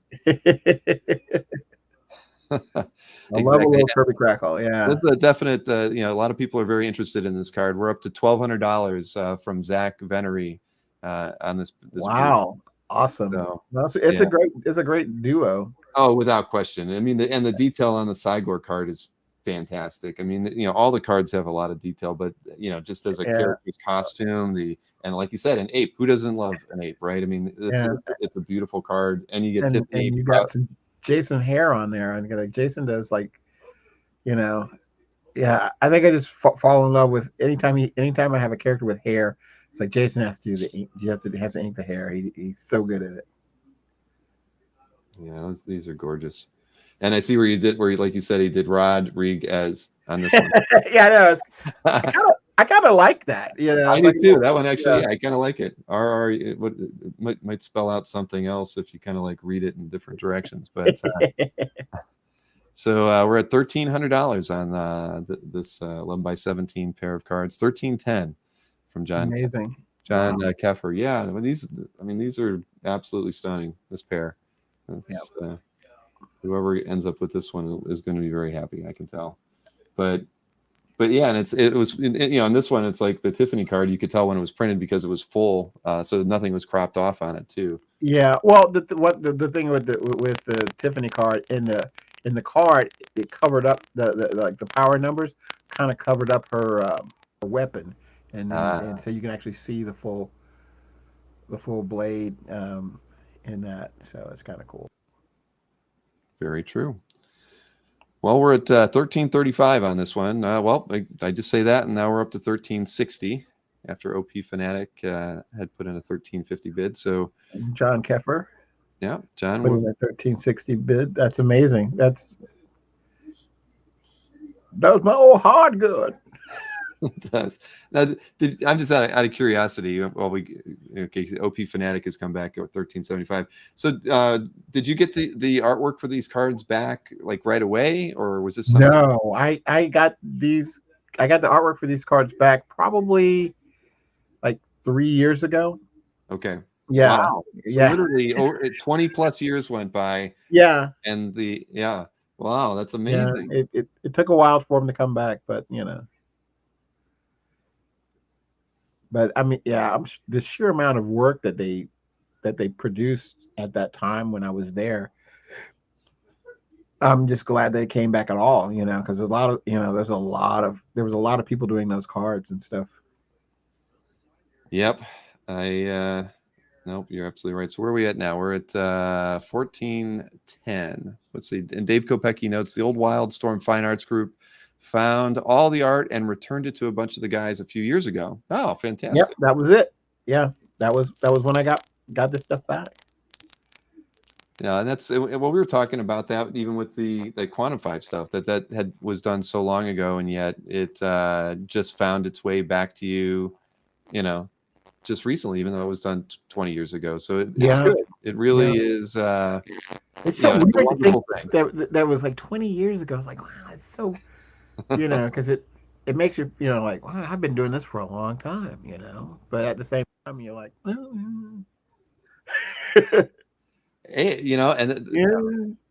we always talk about it. It never feels like work, does it? When you're doing something you love. If you do something you love, it doesn't feel like work. But the part that feels like work is like when you're really behind on a deadline. Right, it's no fun at that point. No. We're at $1,500 to OP Fanatic as of right now. And let's keep the bidding at. Oh, I was gonna say let's keep it at least at 25, everybody. And I saw it because there was a there was a $10 increments going there for a while. So we're at $1,525 over to John Keffer. If anyone, when they're ready to bow out, just let us know. But again. Fantastic pair of cards here, and you know, I'll never say it's the best of what we got, but it might be the best what we have left. They're all great. They're all great, but this is the one that had a lot of interest. All right, John Keffer is at $1,600 now on this one. Awesome. Yeah, fantastic. And yeah, that is funny. I mean, looking at that, you don't get to see the sword at all because the way they put those fives right across it. I know. It's like, hey, you got, you know, but yes, because sometimes the colorist would be like so aggressive. Yeah. You know, you couldn't see anything. It's like, why did you pick that color? You know. Well, I did notice that, you know, they did take your signatures out of everything. So when the colorist went in to, you know, do the digital coloring, they definitely took out, you know, any signatures. I mean, so yeah, in a way, I would think that probably made it hard for art collectors to know who did what, right? Because it wasn't like your names were on the cards either. Right. Exactly. And I think that's probably what took so long for the stuff to be shipped back to us. Exactly. Yeah, quite true. I mean, you know, because as collectors, as I'm sure you've known, you know, a lot of them will like seek out artists, ask questions, try to see what they have or what they remember, who did what. And I'm sure with a card set where you have almost 300 cards in it, and so many artists touch these that, you know, you just don't know. I mean, again, these cards haven't been seen, and, you know, the artwork hasn't been seen in 25 years. Yeah, and definitely at different points of our career, you know, our styles are evolving, and so what someone's work looked like 20 years ago may not look anything like what they're doing right now. And so, you know, the new guy in shipping or art returns is like, I don't know what it was. Well, we're at 1950 now, so we're approaching that where it should be $50 a bid after we hit 2,000, guys. I mean, if we're gonna keep it going here, well, we're at 2,000, so let's keep. I appreciate that. I think we're getting close to where we're gonna find you know, our limit here. But again, we sincerely appreciate it. I mean, we're keeping this going just because obviously, you know, this work is going to help Joe out immensely. I mean, that was why we wanted to do this. And again, the super chats that everybody made earlier, you know, I don't know what the count was, but it had to have been around $1,000. We sincerely appreciate you know, everyone's all the contributions. Yeah, I really appreciate all of it. And definitely thanks to Jim for setting us up together. That was great. Agreed. Yeah, no, Jim's he's helped you know, put a few of these shows together for me. And but, you know, again, it's always special when we're able to kind of, you know, do something that, you know, is meaningful, and it's going to make it's going to improve your life. I mean, you know, you got a lot of other expenses going on around, you know, as well, and you never know when the next job's coming, right? So this is and just, yeah. I mean, dialysis is it's horrible. I think it's because that's 4 days a week for you, isn't it? Yep. 5 hours a day. You know, it's just like, really? Well, we have a winner. We have a winner now. We have a winner. Awesome. OP Fanatic. Thank you. OP Fanatic has got this one. John Keffer, thank you so much for helping us get to $2,050. I mean, it's thank you both. And but super congratulations over to OP Fanatic for getting this one. Well played battle there, but thank you both. All right, well, let's move right along to lot 25. We got 4 more of these sets to go. So here is a pair, and again, this is done on the back, not with the template. Template's on the other side of the board. First one here is called Back Snap, and of course it's Shadowhawk. This is a Jim Valentino character, of course. And so Back Snap is the first card, and Hospitalized, appropriately named.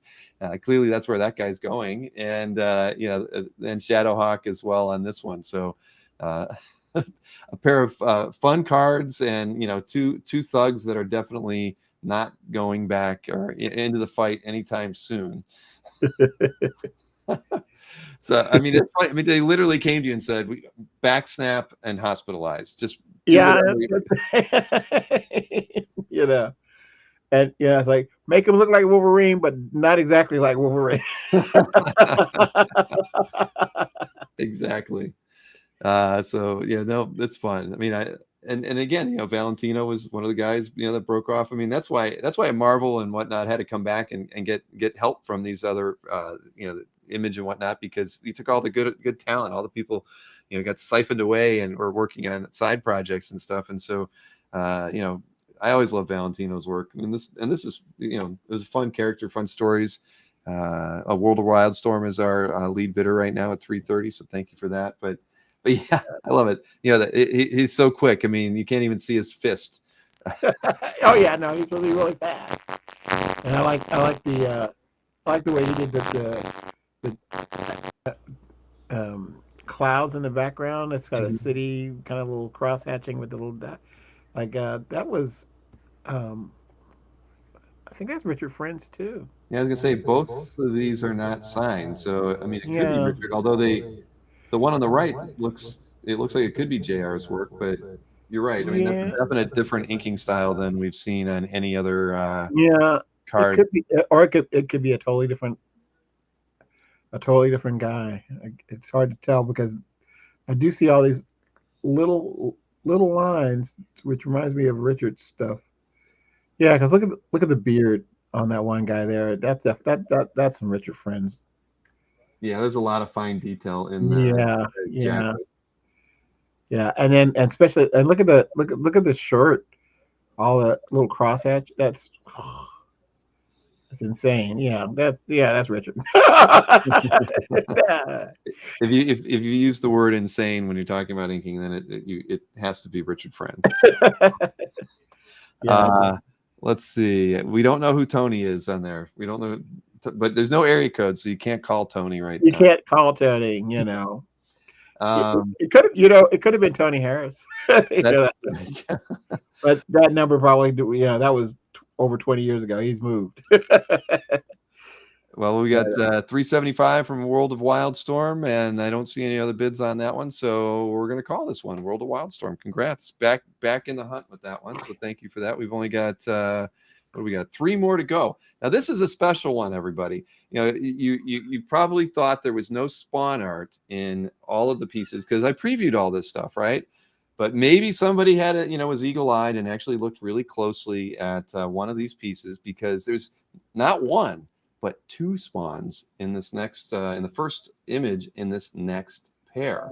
So, this is, I forget the guy's name now. I remember his last name was Wynn. Jason Wynn.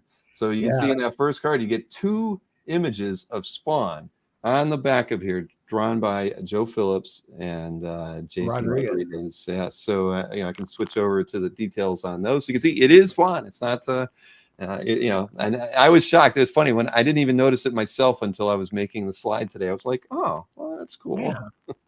So an intellect card on this first one, and strength on the next one. And strength has did I write? Is it? It's overt kill. I left the T out of there, didn't I?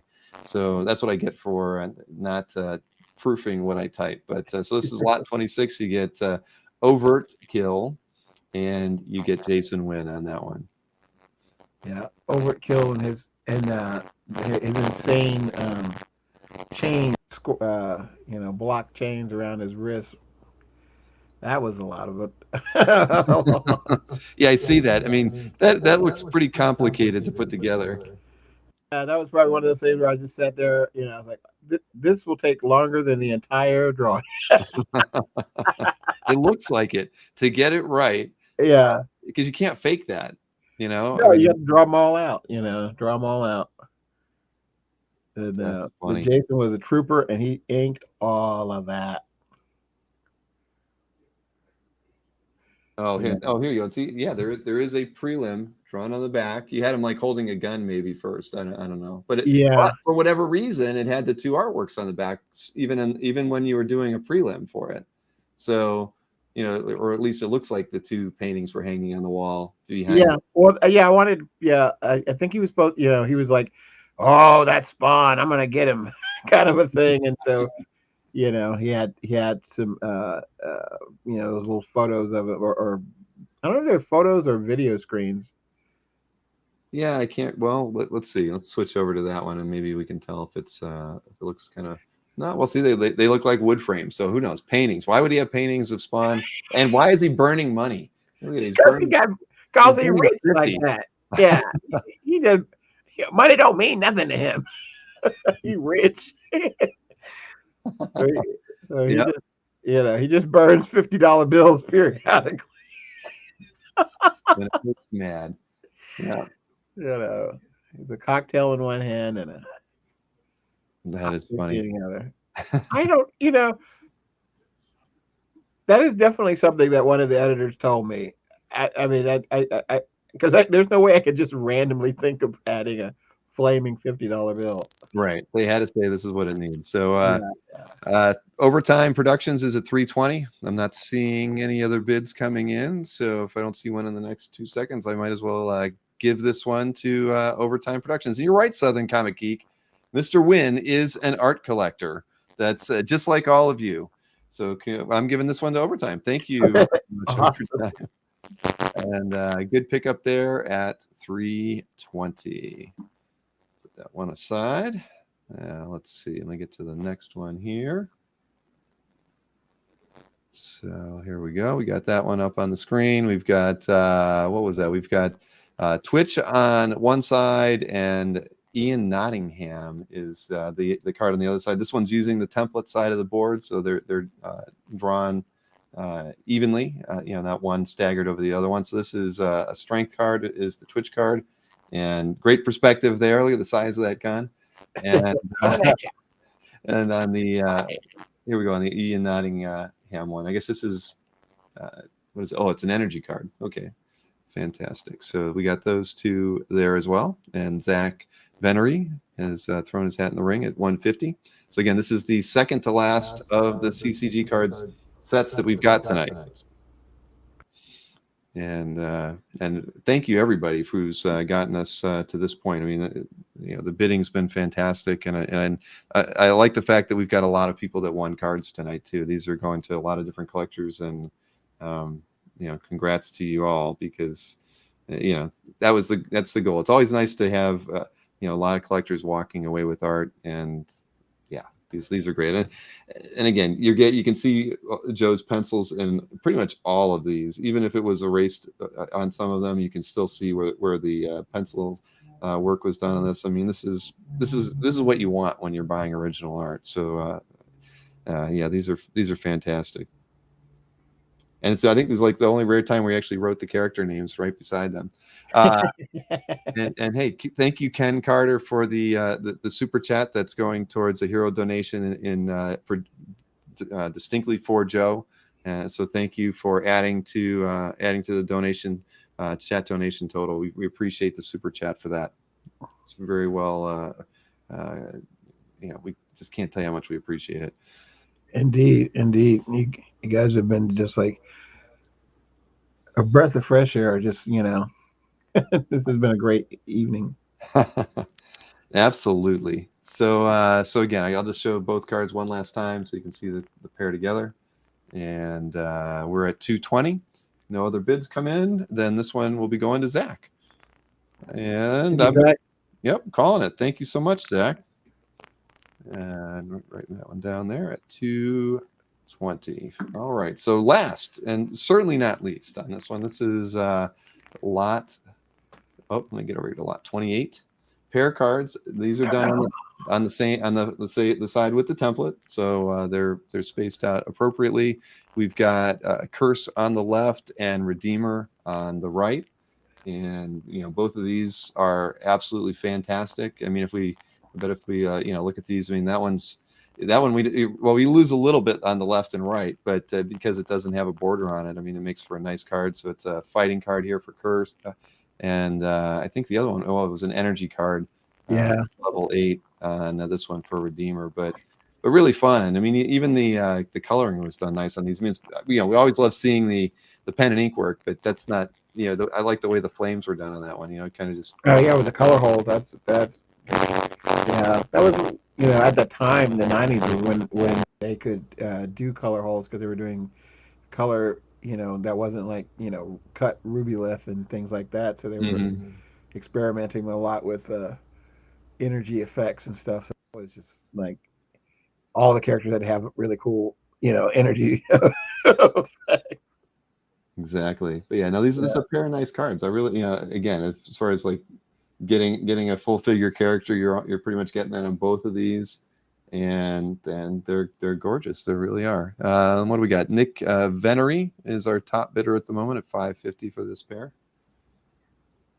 And again, thank you everybody, because when Joe and I looked at all the cards, we were like, how do we price these? There's, and everybody knows I typically don't do auctions. We typically always go in with a fixed price, but these are so difficult because they're fairly rare. The trading card market isn't as for original artworks isn't as refined or defined in market data as regular comic book art is. And so we just felt like this was the best way to go, and I feel that's proven itself by going this route. But hey, and we've all learned something too. I mean, about the characters and about trading card art, which is something that we don't sell too often here on the channel. But thank you all for helping us work through this and figure out these prices and again raise money for Joe. I mean, so where are we at? We're at $580 to Nick Venery on this one.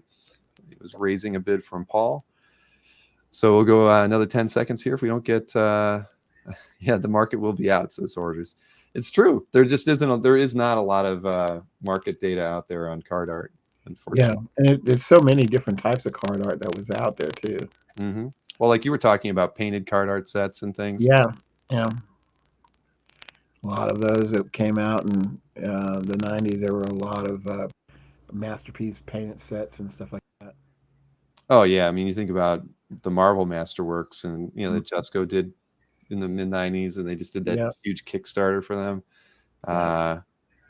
Let's see, what do we got here? So Paul now is in the lead at $600. So I'll wait another 10 seconds here in the studio. Well, Nick is up at $620, so we'll let you guys work this out while we talk some more. But yeah, this is fun. I mean, this was educational for me as well.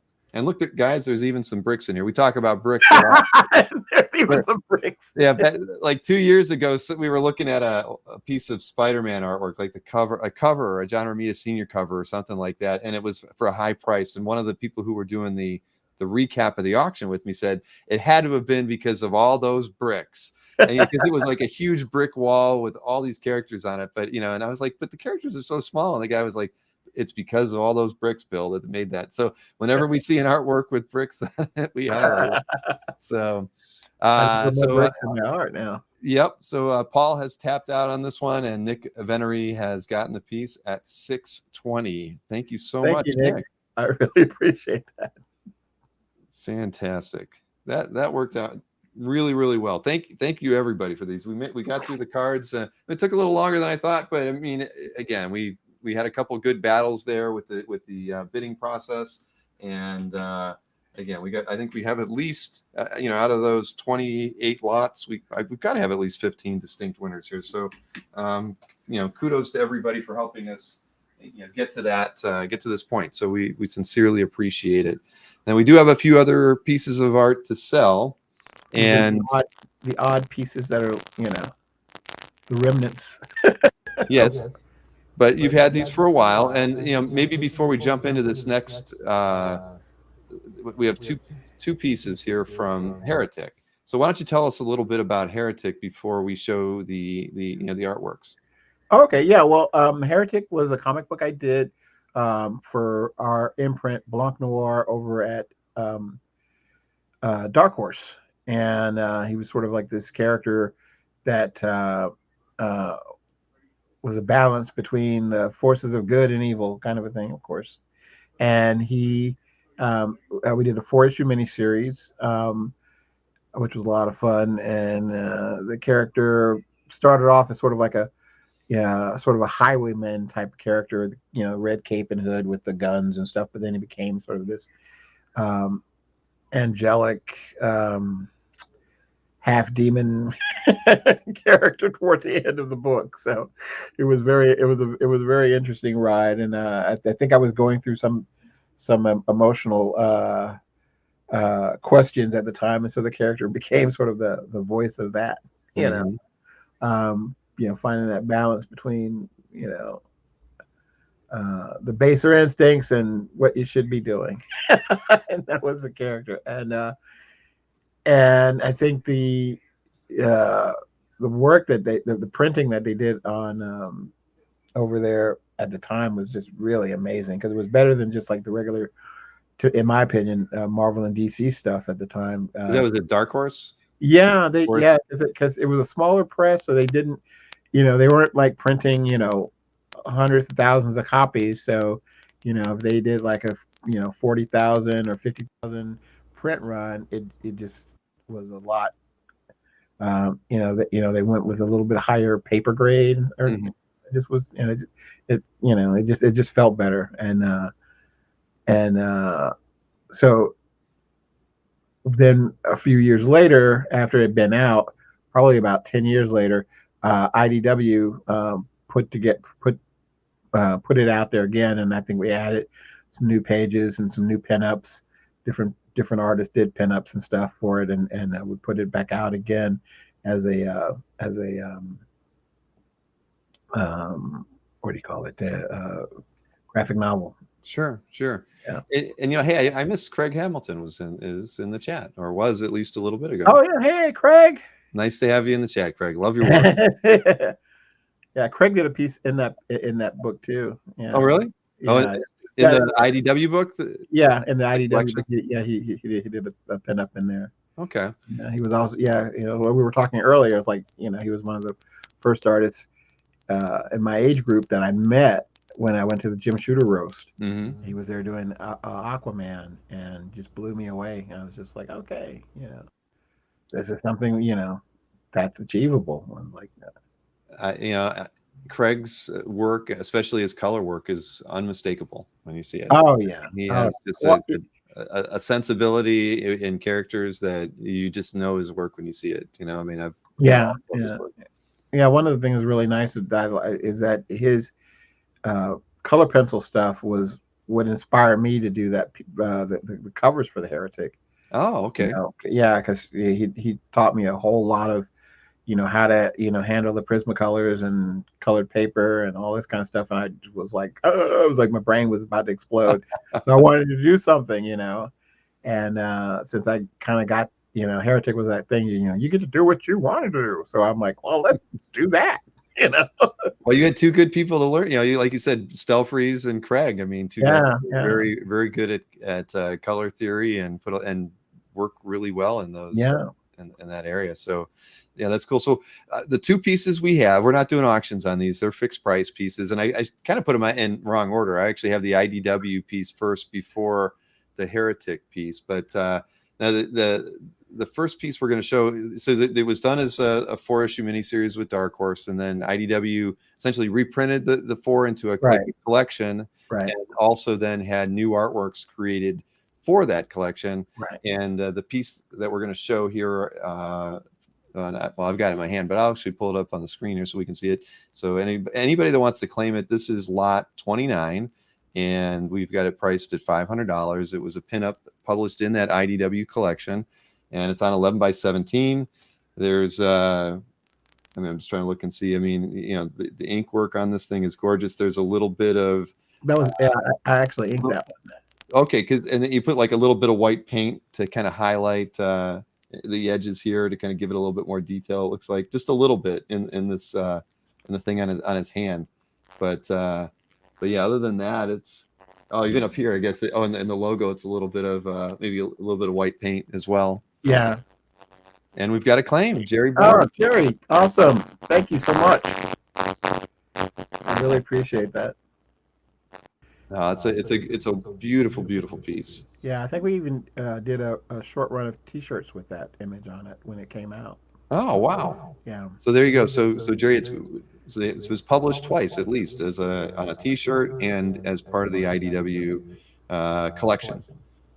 And we did get another super chat as well from John Keffer, who was in part of the that little bidding war we had earlier. Oh, I love that. Where he says thanks. So this is Joe on behalf of the entire Overpower community. Thank you for all your contributions to the game that we have loved for over 25 years. It was a thrill to have the opportunity to own a piece of this amazing history. God bless and take care. Thank you so much, John. John, I really appreciate that. Thank you so much. It's it's really cool. It's like, you know, the nostalgia and the memories. It's like Now the next piece here. This is actually the cover to Heretic 4 from issue the Dark 4, Horse, right? from issue 4, and it's got it's got some like onion skin paper, taped over the front of it to kind of preserve it. Now, before I show it, is it pastels? Is it Conte? It's all Prismacolor pencils. It's all Prismacolor pencils. All right. Yeah. So this is done on kind of like it doesn't have, I can't see like Canson written on it, but it's sort of a Canson paper. So it's got a two. Yeah, it's one of the Canson colored papers. Let me go ahead and I'll just switch this over. So this is lot number 30, and it is again the cover to issue 4. The you can see on the bottom there are some there's a couple creases that go from one side to the other. I mean, they are noticeable. They are there, but outside of that, there's maybe a little bit of curling on the edges here at the top. But everything, the main part of the image is is fine. And there were only 4 of these covers, and I think they were all done in the same style. Correct? They were all done in that same style. Yeah.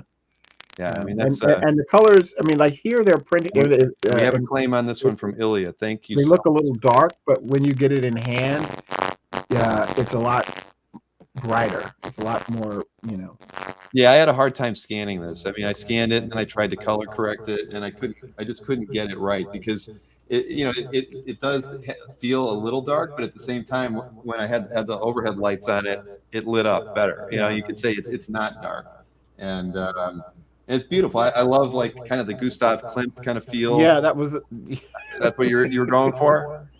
Yeah, no, I loved it. Yeah, there was a lot of Klimt in that book.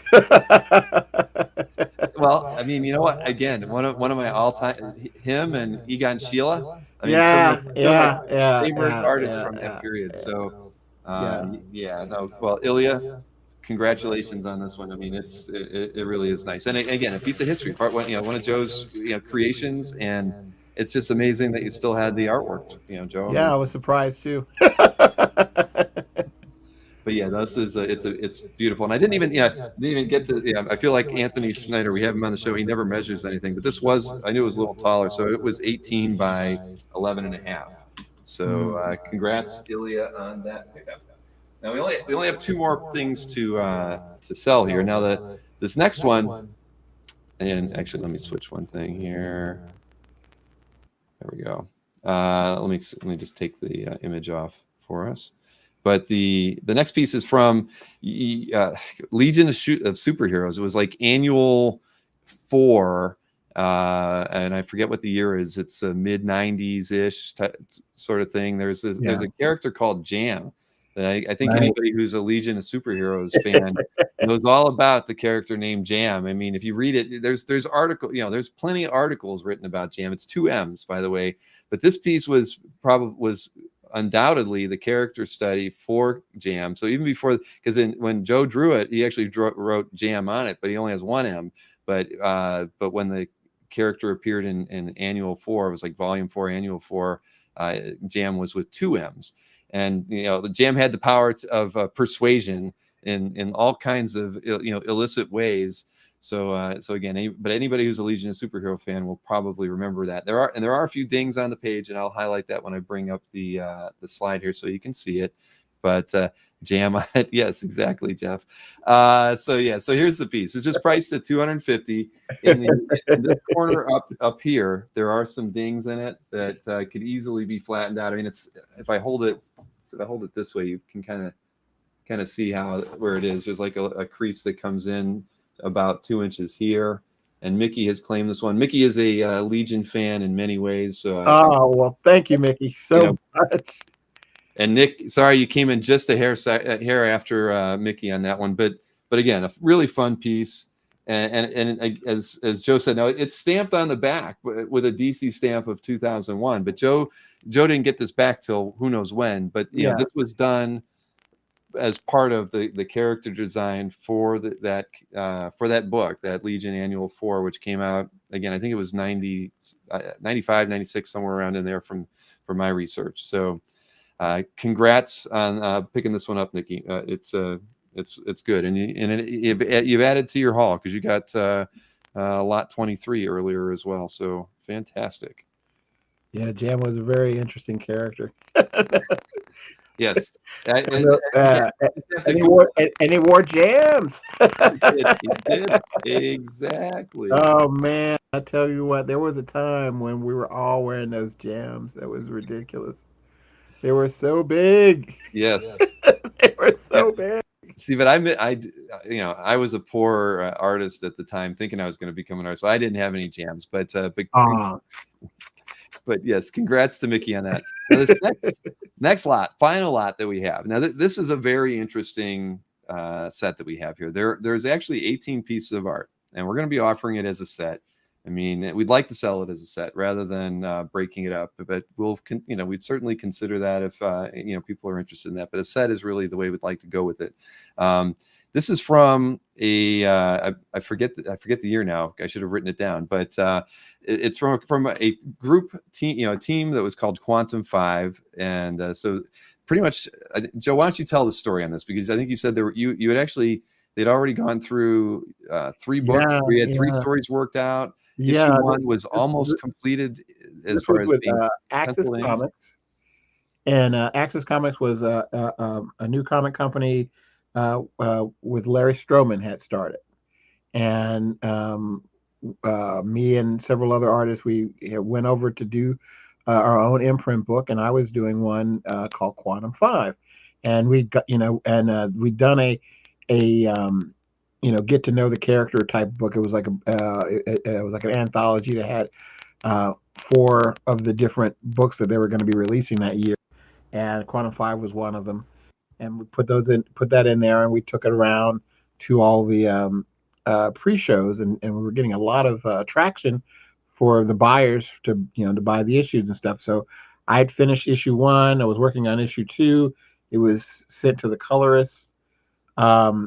And then the company said, "Oh, some stuff has happened. We're gonna hold off until later in the summer." And then the summer came, and then they had to fold the company. They just basically ran out of their backer, who was going to be backing the project, sort of ran out. And so, after having an entire issue finished, it was just sort of left at the colorist, and Jim Steranko's company was going to be doing the coloring on it. And so they had it in their archives for a while. And so they just sent the artwork back to me and Jason Martin, who was the inker. So they sent him half of it, and they sent me the other half. And so it was a while before I even seen those pages again. So they just kind of came back a couple of years ago. And so I wanted to, see if there was any people who remember the Quantum 5, characters, or that they were, the book that they were in, that whole little drum roll. These guys are coming out. It's like, really? It's like, yeah. I'll tell you what I'll do while we're talking about it. I'll show the slide. I made one slide that has the price on it, and then I can actually go through all the pieces, because I think it was a 24-page book, and what we have are 16 of the interiors. I'd say 14 and a half are inked, or maybe 15 and a half. So like the last 2 pages are partially inked. And then we have 2 pinups that were part of this as well, that were probably character studies. So I'll just at least show the slide so you know what we're asking for. This set of 18 pieces of art. It's at 2,250. It is unpublished, but when you look at it, I mean, it's pure 90s fun, right? I mean, that that first piece on the left is the title page for it. That's page 1, and the The DPS is pages 4 and 5. It's like the intro to the team, going into battle for the first time. So so we're looking for $22.50 for all 18 pieces of art. I mean, that's $125 a page, I think, everybody. So very, very affordable. But I'll go ahead and switch over to this other window I've got, so I can kind of show all the pages so everybody can see it in its entirety. Like I said, it's pages 1 through 9, then page 11, pages 14 through 18, 22, and 24, plus the 2 pinups. And here, let me go over to this window. So again, this is page 1 here, page 2, and again, I mean, all this stuff it's absolutely fun. And it, like when Joe and I were emailing about it, it's just reminds you of 90s books, right? I mean, it's right in that sweet spot. And here's page 3. You just see the team coming in right there at the bottom. And then here's the DPS, 4 and 5, when the vehicle gets hit, but all of them come out, ready for battle here. So it's kind of fun because the whole first battle scene is part of this set. The pages 1 through 9, I think, kind of cover the whole initial fight with whomever these characters are. Right. Yeah. There was like Mr. Zip, who could transform into energy and back into himself, and there was Mad Mondo, who was 2 characters that merged into one. And he was super strong, but he had super regenerative powers. And Ilya wanted to know if you got to pick the pages, but I think it was just decided by Stranko's office when they mailed it back. Yeah, when they mailed them back, they just sort of, broke them up and sent half to the inker and half to me. But yeah, look at that. That is the classic, Hulk, punch to the groin that McFarlane drawing. As a cover, that thing sold for over $300,000, everybody. But this is the exact same image, it. And look at that. Yeah, the guy who can phase through the ground. I mean, you don't stand a chance, if you're a henchman anyway. So I forget. Let's see. That was page 9, and so this kind of post battle back at whatever their headquarters are. And doing their thing in the lab. And what else we got here? Just more in the lab kind of stuff. Clearly everybody's so dramatic too, with the dramatic lighting, and they're all yeah. Right. And I guarantee if I look at the back of these, there's going to be drawings on the back of these. I know it. Let me go through. So then, here's one of the, this is page 17. And you can see this one didn't, get fully inked. So it kind of got to that point. So you can see my pencils, which is like I could get, you rarely get to see them because they're usually inked. Very true. Yeah, this would be like one of the. So I was a clean penciler. I didn't. Just scribble and say go for it. Right. You didn't leave. It's because we see there's so many artists like a John Buscema who would be really loose. People just knew what they needed to do when they got his pencils. I mean, your stuff is all very, very detailed and tight. And then an all pencil page here for page 18. And let's see. I know there's some nakedness in this one. But look at the guy grabs a sword off the wall and literally cleaves this guy from his shoulder down to his hip. So, I mean, he doesn't look like he's built to do that, but that's one heck of a sword. One heck of a sword, and he's got a mechanical arm. Again, it's 90. You got to have at least one mechanical arm. Exactly. And a classic, villain's keep there, right on a cliffside. Yeah, and did you see that little Hellboy tribute Klimt painting? Oh, the Klimt, yeah, right there. Yeah, there you go. I didn't catch the Hellboy part, but I caught the Klimt, circle certainly when I saw that. Yeah. Oh, yeah. That was great. Well, and his elephant skin rug, which is really anybody, you got to see that thing. Look at that. The legs on the head that's all kinds of illegal, everybody. So he's up to no good. Yeah, he's a bad guy. So don't And then this then this was the final page. Just started to get the inking done on this one, page 24. yeah, that was I think his character's name was Shrapnel or something like that, or Scraps, or one of those. But yeah, you weren't. You put a lot of effort into that. So the guy was probably didn't have to ink that one, but I know, yeah. You can see Jason had just started to ink that and kind of go like, oh, this is gonna take a minute. yeah, definitely. But so there you have it, everybody. We we wanted to kind of keep it together if we could. If anybody was interested in just wanting to get a piece from it, I mean, I'd say you could always contact me after the show.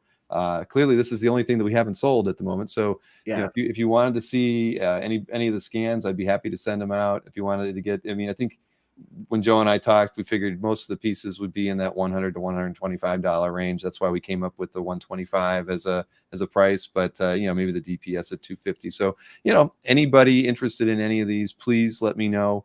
And otherwise, Joe is happy to hold on to it too, because remember, Joe, you're like, this is this is pure 90s feel as far as the character. it's that. That was that just growing into being an adult, trying to draw, you're getting to draw what you want to draw and being creative. So it was a lot of fun, but it was definitely like a big blow when the book didn't get printed. We were like, because we were ready. We were like, oh, it's gonna be good, and it's like, ooh, you're like, oh. Yeah, But, no, I think it's like some of you were Jason's having fun best with this thinking. thing. Yeah, I mean, I love that page right there. With the, Oh yeah, no, it's stunning. So hopefully, maybe I'll get to revisit some of these characters. Give them a little bit of a 2000s update. But I don't know. I still like their outfits. Exactly. Now they do have belts with lots of pockets, which is a very 90s thing. So, we might have to not do the pockets, but Exactly. Yeah. Let's see. Overtime wanted me to show the email, and that's probably a good time since we haven't sold this one, and that's okay, everybody. But like I said, if you saw a piece in here, if you were interested in it, feel free to email us, and I'll have these pieces probably for the next 4 or 5 days before I send them back to Joe. So anybody's interested in something, let us know. Let me go ahead and hide this, and then I'm going to show the slide, because if you did pick up a piece of art today, we do need you to email me tonight. So I'll do my best to get invoices out tonight, but I'll tell you, probably it's going to be first thing in the morning for everybody. But here is the slide with my email address on it. Really easy, bill@comicartfans.com. I mean, I've got everything written down here, but when you send me the email, if you don't mind, if you remember all the lot numbers that you had, I mean, I've got the prices written down too, but just make a note of it so we don't mess anything up. I also, my daughter Gwen was, of course, a spotter and in the chat, so she was writing everything down and following everything for me, and she was the one highlighting the bid. So we've got it done twice over here too. But when you email me, just include all that information, and when you do that, also include your mailing address too. It just makes it easier for me to know that I'm sending it to the U.S., which I'm sure probably all of these are. But just to have that information when I send out the invoice too would be really helpful. All the art is in hand, so make the payment within 48 hours, and we will get these things in the mail by, I would say Wednesday, but at the end of the day. So we're ready to to get these things out to everybody. But do email me tonight, so I've got that information, so I can invoice you first thing in the morning. I can't, unfortunately, I'm not like Anthony, who can invoice. He stays up till 4 a.m. after a show. He can do it. I've been up for a long time, so I won't do it tonight. But please email me tonight. Don't wait till tomorrow. And I saw the question about commissions again. Anybody who maybe, if you're interested in doing a commission, you don't necessarily have to tell me that.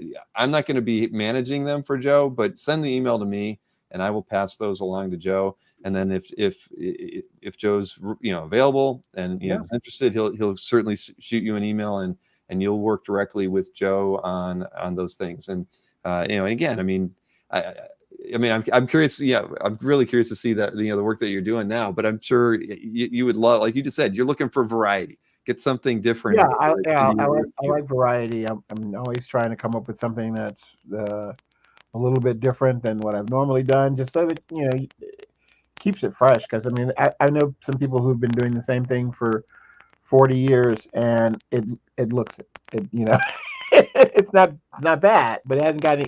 Yeah, and It's a decent plateau. I hate to do that. I forgot. I stopped because I was on the last page. Somebody said, "Are there?" Owen Miller wanted to know, "Are there 2 pinups with the lot?" And there were. Sorry, everybody. I know I said that, and then I stopped because I realized I was on the last page of the book. So yeah, there were 2 pinups that were part of this. So here's the first one. It's got a little zipatone on it, and again, I don't know if this was something that was probably going to appear in the book or was that was her. She was in the book. Her name's Phenomena. And she could change states of matter from one to the other, and so her name was Phenomena. Oh. And don't say do do do do do, because that's every time I do that. And then here is the other one. So yeah, sorry I didn't show these earlier, everybody. There really are 18 pieces in that lot. Yeah, and that was the guy who could travel through different materials. Oh, he was the one who crotch punched that one. Exactly. Yeah, he could merge his atoms with any type of material, and I think his name was Merge. Yeah. Merge. Yeah, that was the only thing lacking in that. And that was like a script, right? Or word balloons. And yeah, just the word balloons. Yeah. Yep. Nick Brucci, that is correct. The price on the 18 pieces was $22.50 for all 18, $125 a piece. I mean, and again, this is yeah, and you classic get period for Joe. You get the pinups with that. Yeah. Yep. Yeah, the 16 interiors from the 24-page book, and then the two pinups as well. So the 18 pieces in total. But so yeah, I mean, again, if you're interested in the whole book, anyone, if you just think about it. Like I say, I'm going to have the art for another 4 or 5 days, and if anybody, I mean, just let us know if you're interested. We'd love to kind of sell it all and not have to send anything back to Joe, right, Joe? I mean, let the less things coming back. I mean, the better. But I'm running out of space here. Right, you don't have any room for any more books. We know that. I know. I have no more books. I don't. Yeah, true. I think after that, for every new book I get, I have to get rid of an old book. Right. And I saw a question from Zach. Yes, Zach, you can include Nick Venery in the. Yes, please. Please do whatever you guys want to do. That would be fine. By Royer. Yeah, Royer. Well, Royer's a great inker. He could probably ink Joe's stuff, definitely. But yeah, anybody interested in commissions, email me, bill@comicartfans.com. I'll relay those to Joe. Joe, any parting words before we leave tonight? I mean, I think we've done better than we thought we were going to do. So. Well, first off, I want to thank everybody who bid on the pieces. That just is amazing, and some of the bids just got like, wow. I mean, my mind was, So I'm so glad that the cards, meant something to everybody, because that was just, one of the things, like when you're working, you don't know what the impact's going to be when you do it, but you just do it and enjoy it and put some joy into it. And hopefully you guys will really like the pieces when you see them in person, because it's one thing to see them on screen, but when you hold them in your hand and you see the glossy ink, and I'm still a fan of original artwork. But right now, also, like, working on my children's books and stuff. But I'm going to be this summer doing a book called Joe's 80-Page Giant, and it's going to be 80-page comic book that has 8 10-page stories, and each of the stories are going to be some of the different characters that I create. And then from there, I'm going to try to do that quarterly. So it'll be like, 80-Page Giant will come out 4 times a year. So hopefully that'll be a lot of fun. And then from there, any of the characters that get a lot of traction may get their own miniseries. So that's fantastic. Yeah. So I was talking to some of the guys over at IDW for doing the actual publishing, to helping us with that. But I'm going to be putting together the team of who's working on the stuff, and I'm going to get a lot of my art friends to do pinups and alternative covers and stuff like that. So there'll be a lot of folks, that'll hopefully will help out. I don't want to name any names. Correct, Hamilton. I was thinking that. Right? Brian Stelfreeze. I don't want to say Cullingham. I don't want to say any of these names, but I'm gonna hit them up. Right. Hey, well, you gotta. What are friends for, right? I know. You don't have a bum friend to ask you for a drawing. Come on, man. Exactly. Oh, Adam Hughes, give me a pin up. Well, he's always busy, but I bet he can make the time. Yeah. Well, and I only want to do it on the time when I actually have something that's worth it. And I think it'll be kind of nice to, come back, not just like, oh, he did a couple of pages of this book or did an issue of that. I mean, I did a cover for Aquaman not too long ago, like last year and stuff like that. But I want to do, I want to write and draw my own story so people can say, oh, this is what he's been up to, kind of a thing. It'll be fun. Awesome. Well, if IDW falls through, I know Nick Barucci could help you out as well, since he's over at Dynamite. That would be awesome. Yeah, that works too. Hey. Yeah. So, all right. Well, listen, Joe, this was fantastic. I hope I didn't keep you too long. It was almost 2 hours and 45 minutes here, but this was a lot of fun. I really enjoyed it. And honestly, when you get to get the 80-page giant, however you're going to be marketing it, let me know. I'll be happy to run any PR that I can for you. Oh, dude, you just open yourself a can of worms that that's fine. I will definitely fish in that lake. Thank you. It would be my pleasure. I would love it. We could always do another show too. Maybe bring on some of the people who do some of the guest start for you too. Oh, would that be fun? That would be great. That would be great. I would love to do that. So maybe we can do that as part of the PR for that. So okay. Well, I'm here. You just let me know. Awesome, Bill. Thank you so much. You are quite welcome. Well, I'm going to call it a night, everybody. But thank you so much, and everybody who bought art, who made super chats that are going to go through Hero. Again, we can't tell you how much we appreciate your support this evening. You will definitely be helping out huge amounts. All right. Well, have a wonderful evening, everybody, and we'll see you again soon. Good night. Take care.